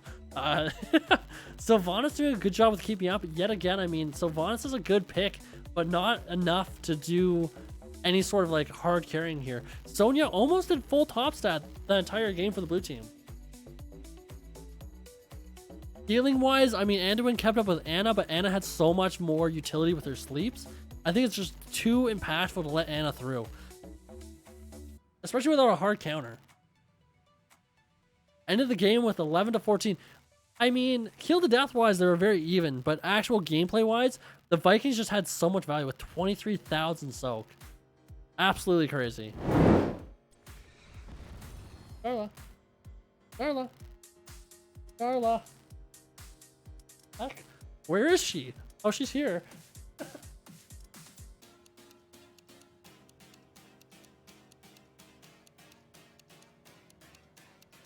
She likes to burrow and dig. She's very, very, very adorable.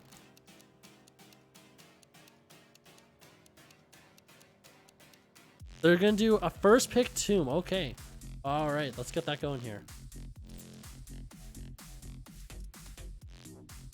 Tomb of the Spider Queen.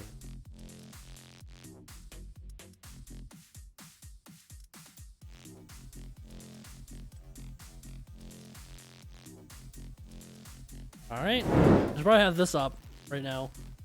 So for the 4th match here, they will be doing Tomb, and I believe if they win, if CPX wins this next game here, they will be walking away with today's win. I believe that's how best of 5 would work. Yeah, because 3, maybe, I don't know. Anyways. Let me make sure the teams are right.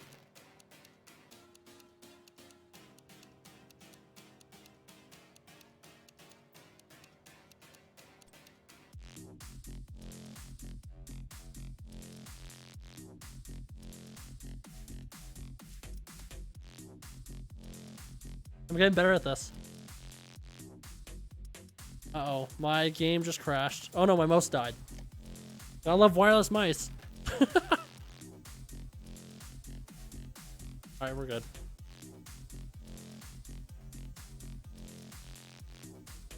I have a Cho'Gall TLV. What's next? Yeah, I mean, the drafts have been insanely spicy. Like, we need a Murky, right? Murky Gazlo? That's what we're missing?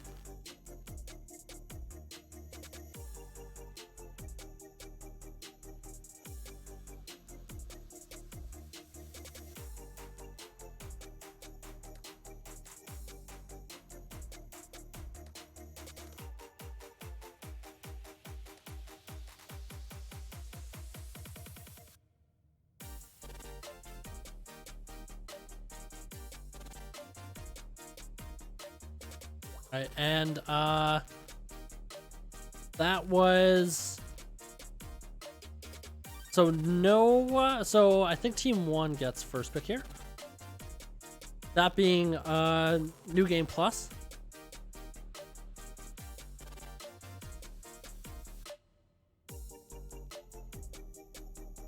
We're just waiting on one last person to join. In the meantime, enjoy my dog. Best entertainment I have during these lulls in entertainment.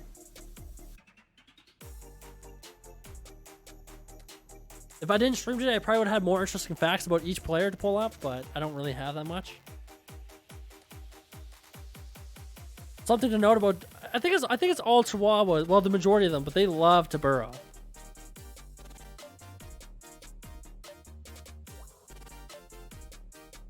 I'm surprised we haven't had any technical issues yet. Although I should probably knock on wood, just in case, you know, but usually whenever these things happen, there's always one player out of the 10 that has some sort of technical issue.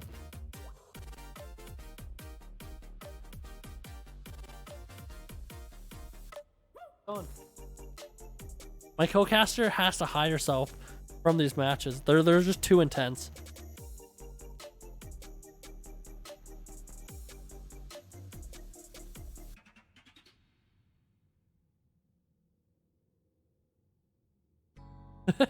Now she's just a floating head in the sand.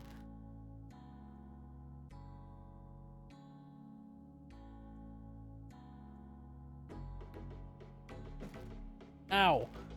My bad. I just hit my leg on my desk.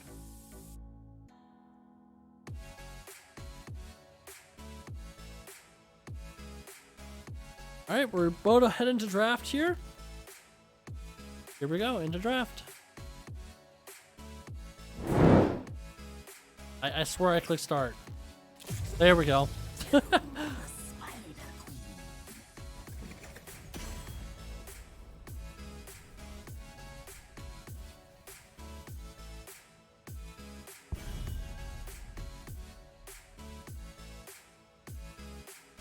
Alright, so for first banner, we're going to see a Diablo, Acacia, maybe an Abathur ban. Abathur's not too great on this map, so probably not, but maybe a TLV ban. TLV's pretty decent on this map. Maybe Murky, you know what? Let's just throw everything out the window.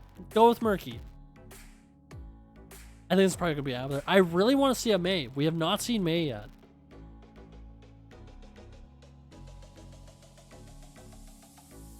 Unfortunately, Mai's Avalanche is banned in this mode, I do believe.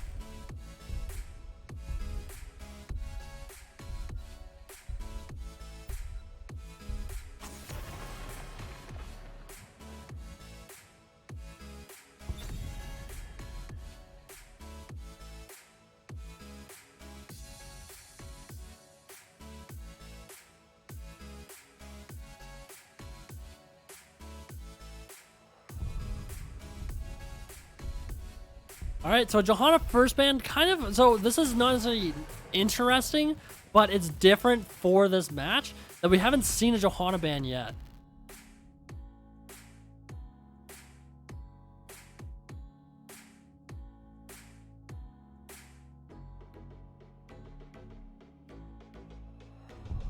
I'm very interested to see what their next bans are going to be here, because we see a Cassie ban, maybe a Diablo ban, maybe they're trying to do a tank lock.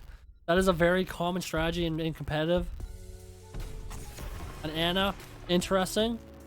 The Ana was very impactful last game. I wasn't surprised. I mean, I wasn't surprised from the value that Ana got. Maybe we see a chokehold ban. Some point throughout this draft, a chokehold would be kind of funny. I think chokehold can get quite a bit of value on this map, especially if they have like a mage to back them up, or some sort of wave clear hero. A Stukov.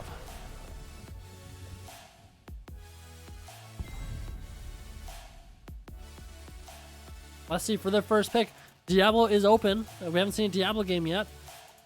I'm hopeful for a May. Hey, maybe a Malthael or an Abathur.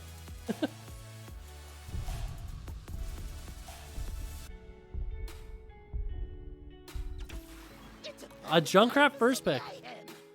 Junkrat definitely is a strong character, but I don't think he is not the best first pick they could have taken here, but we'll see. Whenever I play against a Junkrat, I always hate playing against good ones, but they're just like a ranged Garrosh, essentially. Good Junkrats are insanely strong. Urel, Rainer. We get to see some boring Urel gameplay. Urel is one of those characters that can just like dive in constantly, not worry about her health, and do a ton of damage, but she's also like, in my opinion, she's not the flashiest to watch.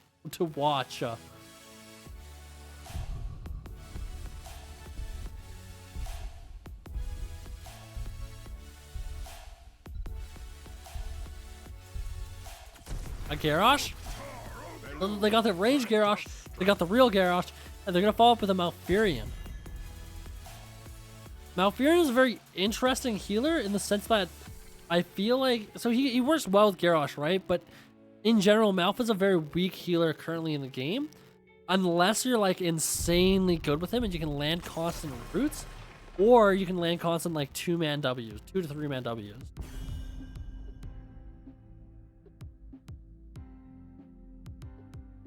Malf also has one of the most interesting clears in the game. He has like an entire team clear, but it's not the easiest to get off. It'll be interesting to see Malf's build as well, because Malf has a lot of different builds. We also see a Jaina ban, not that interesting. I mean, it's kind of surprising that they banned a Jaina, to be honest. A Sylvanas ban. Sylva's been very strong this entire match. This best of 5. A Deckard Tyrael. Tyrael main tank. Tyrael is one of those characters that in a competitive scene, he does a lot.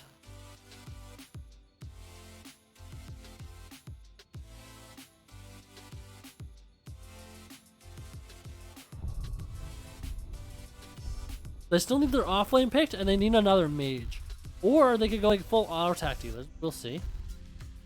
They could do a double healer as well. A Blaze for offlane. Ooh, interesting. This might be a Thrall 4-man with Crash. Or it could be Blaze. I mean, Blaze has some really good wave clear currently. I think Blaze is super underpicked right now and super powerful, especially because of his new buffs.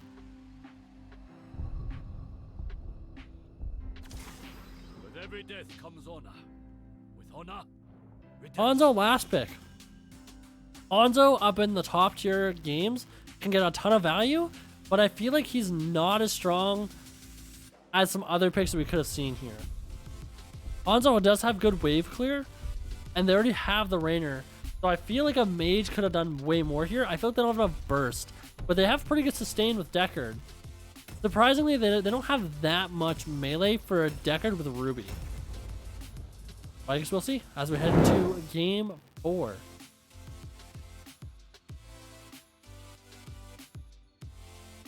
Is this game 5? No, this is game 4. I'm not crazy.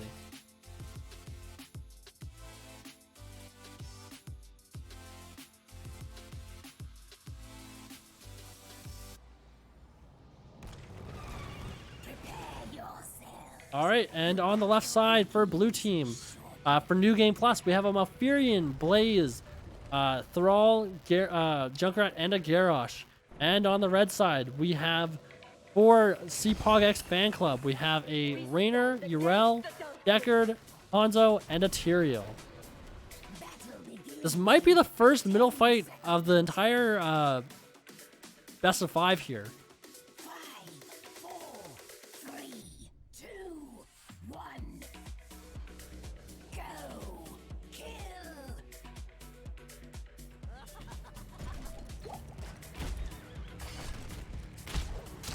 Alright, Hanzo started off with some good damage. He did go W build, in fact. We have a Q build to Garrosh come out instead of body check. Unsure of what Thrall's picking yet. I feel like Yrel's going to an interesting build already. Light of Kabor. Some good damage coming up from red team. Easily clearing the wave and then rotating.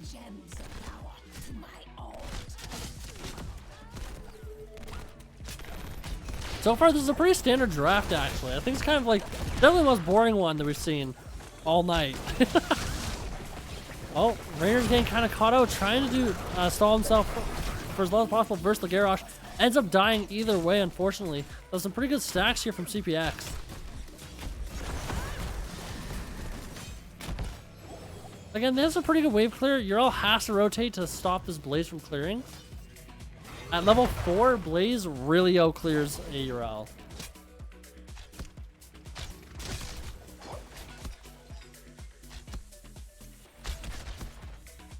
It's a 3 top. Garrosh can't really wave clear, so just letting the wave push. Raynor doing his best to clear as fast as possible here. Getting all the gems possible. In middle lane.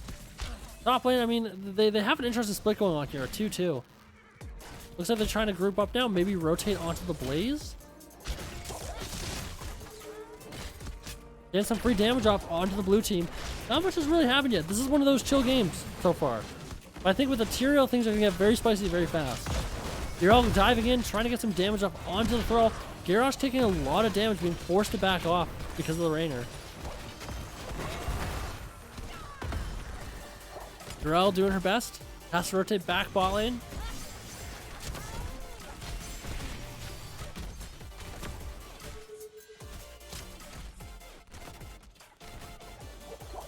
I mean, like, there's not really much happening here. I feel like with red teams, they have a very strong late game. But I think blue team is stronger earlier game. We have a Rolling Thunder Thrall as well. Raynor gets thrown again by the Garrosh, unfortunately. But Tyrael is able to sustain most of the damage with his shield, and Deckard is able to keep him alive with his healing. Garrosh stepping up to try and get some stacks from his Q.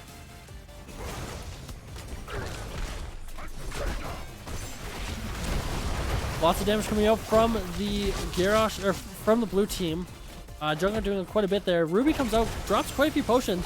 Tyrael comes in to pick them up and heals from like half HP to max. Ruby is such of a powerful talent here. Look at that, full HP. Tyrael unfortunately let Thrall get a turn in there.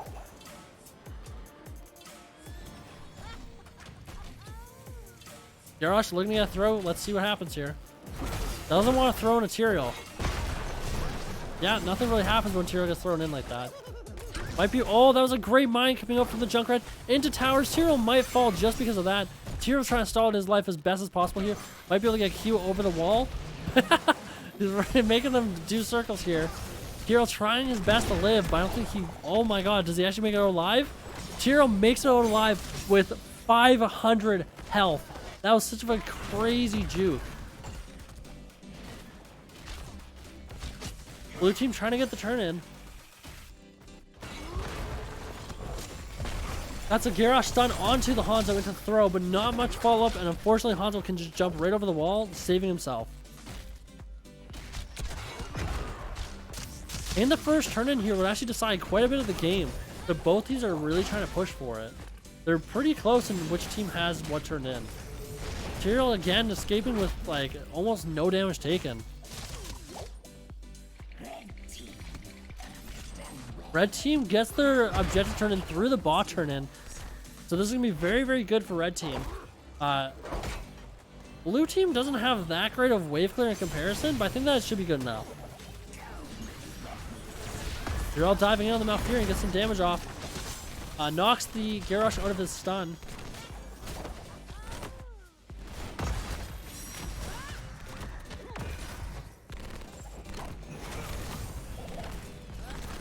Alright, looks like they're going to try and push in middle here as much as possible. They're all dealing with top lane for free. Currently a 4v3 middle lane, so they can't do that much. Stepping up could be very dangerous for them. They also went trap, but trap gets used right by a minion there, so not much use. Raynor getting a really good Q out there. Malf trying to land a root onto the Raynor, but this is what I was talking about. Malf isn't that great of a healer unless you're insanely good with him and you can land all your abilities.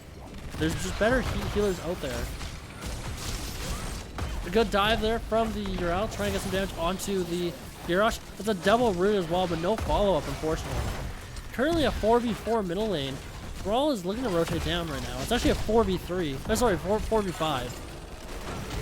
We're all getting some good roots off onto Yrel, taking quite a bit of damage there. Raynor doing as much damage as possible, trying to keep his distance between him and Thrall though.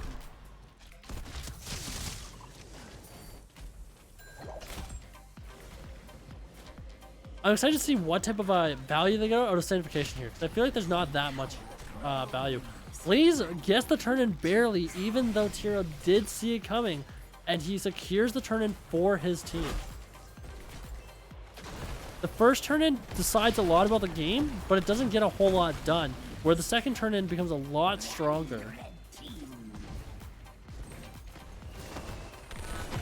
Fun fact about this map, this is the only map that has less XP per minion wave. Most maps at level 1 have 400, sorry, every other map except for this map has 480 XP, where this map only has 400 XP per minion wave. Because the web weavers, or these little spiders, give out less XP. Fun facts. Hero's trying to stall top as much as possible here. Hanzo getting a 4-man stun with his arrow. Earthquake comes out. That's a good Sanctification there. That's a lot of damage coming out. Unfortunately, Junkrat does end up falling. A lot of damage coming out here. That was a great arrow into a combo. They didn't get as much done as possible though. As much as they hoped anyways.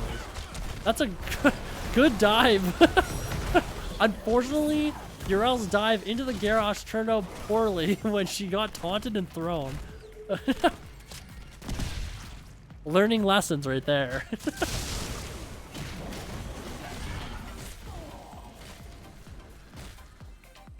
Alright. Oh, Raynor gets thrown. Unfortunately, he checks a bush and gets killed for it. That's Riptire coming out. I don't think it's going to get any value, to be honest. Riptire doesn't get any value at all here. It's just a scouting drone at this point. You going to clear the wave with it? Value right there. Looks like red team is starting up their bruiser camp. During objectives, the blue is made aware of this, but I don't think they can do much here.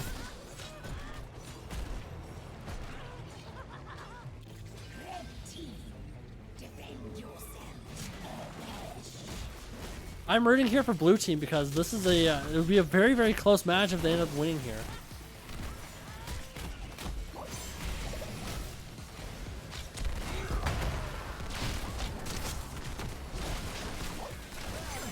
Quite a bit of damage coming out here from blue team, trying their best to clear as much as possible. They're getting the 4 for free here while Blaze deals with middle and bot, trying to do a double soak. Garrosh trying to get some throws, but it's again denied from the Raynor. Lots of damage coming out from the Thrall. Dammy is doing a pretty good job of stalling the rotation there, just to make sure his team can't get ganked. That's really good tank vision control there. They're all overstaying a bit, but makes it out pretty easy with his E. Oh, Hero is in, trying to do some damage onto Thrall. Not much value there. Red team does have turn in yet again.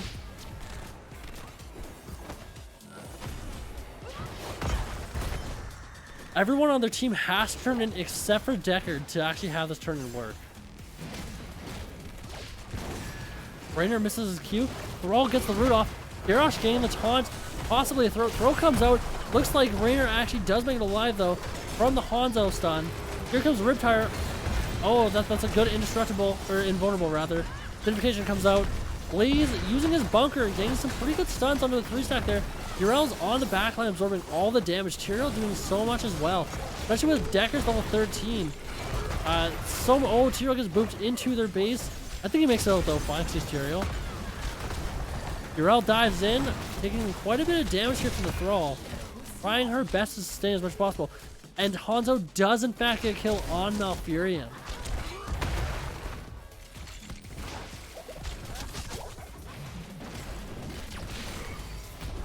Raynor trying to get as much poke as possible, but has to step up because of it. There's almost it was a pretty good mind there from the Junkrat. Almost hit Urel with it.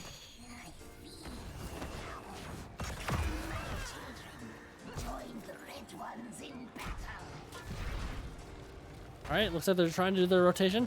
Red team got another turn in here. This is their time to kind of come back here. Even though they're not that far behind. They are a level up by about like a third. But they do have worse team fight. I think as the game gets on, blue team does get weaker and red team gets a lot stronger. A good holy ground there from the Tyrael. I think that's the talent name. Holy ground? Yeah, it is. I know my characters.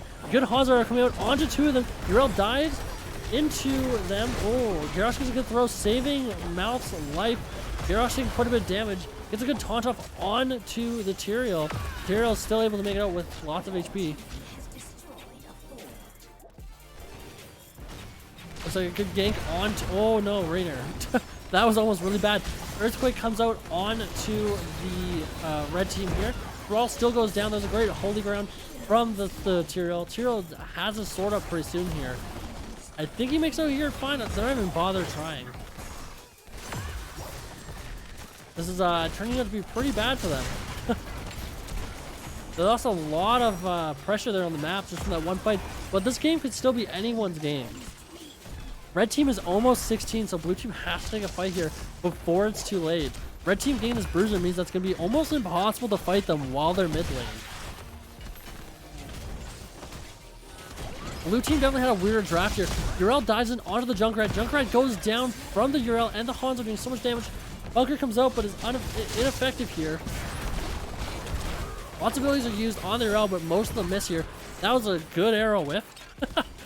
Good try though. If it would have landed, that would have been another kill.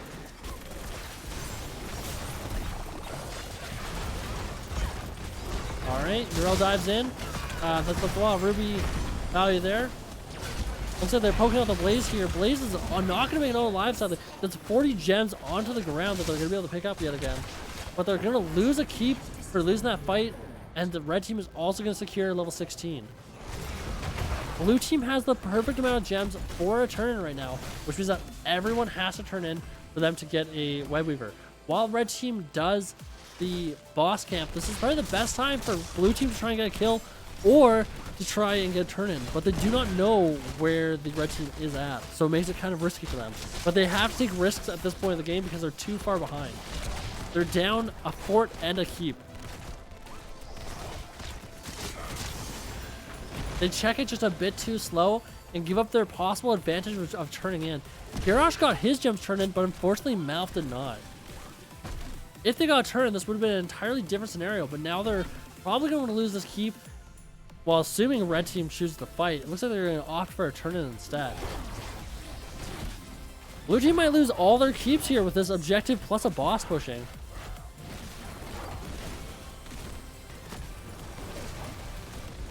Blue team is burning boss fairly fast, but it's more of a distraction than anything because the real value is coming from the Web Weavers. That's a good throw from the Garrosh onto the Tyrael, but Tyrael ends up body blocking. That's Earthquake that comes out.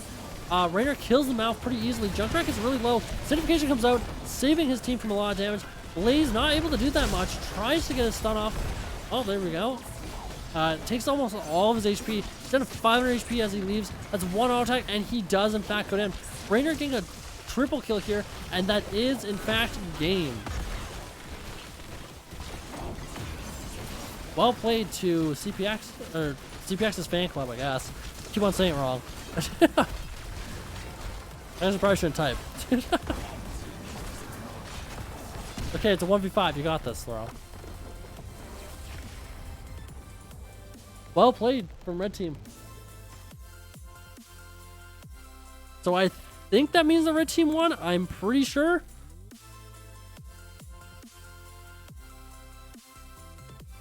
Yeah, because yeah, so yeah, they did win. I had to make sure I wasn't crazy there. I don't do enough tournaments to know. All right. Hopefully you guys enjoyed my cast.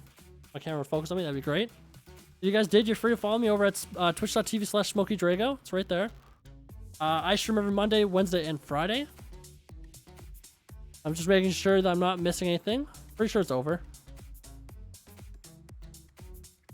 Yeah, it's okay. Anyways, if you want to come check me out, feel free to. I also do cooking streams every once in a while. Thank you for all the people that have already followed me as well. I noticed that up there on the top bar, I've already seen a few names go by. Thank you all so much. Hopefully you all have a great night. I'm just making sure I can just end the stream. I don't think I have to host off anyone, but we'll see. Double checking the schedule. But I'm pretty sure it's over. Let me just switch to this screen just to make sure.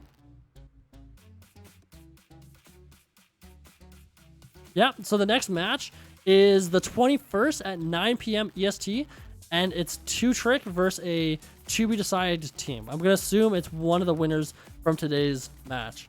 And then, as well, 11 p.m. EST on the 21st is Rippers versus a to-be-decided as well. Anyways, hopefully you all have a great night. If anyone wants to stop by my stream, I'll be live on Monday next. Have a good one, everyone. Bye.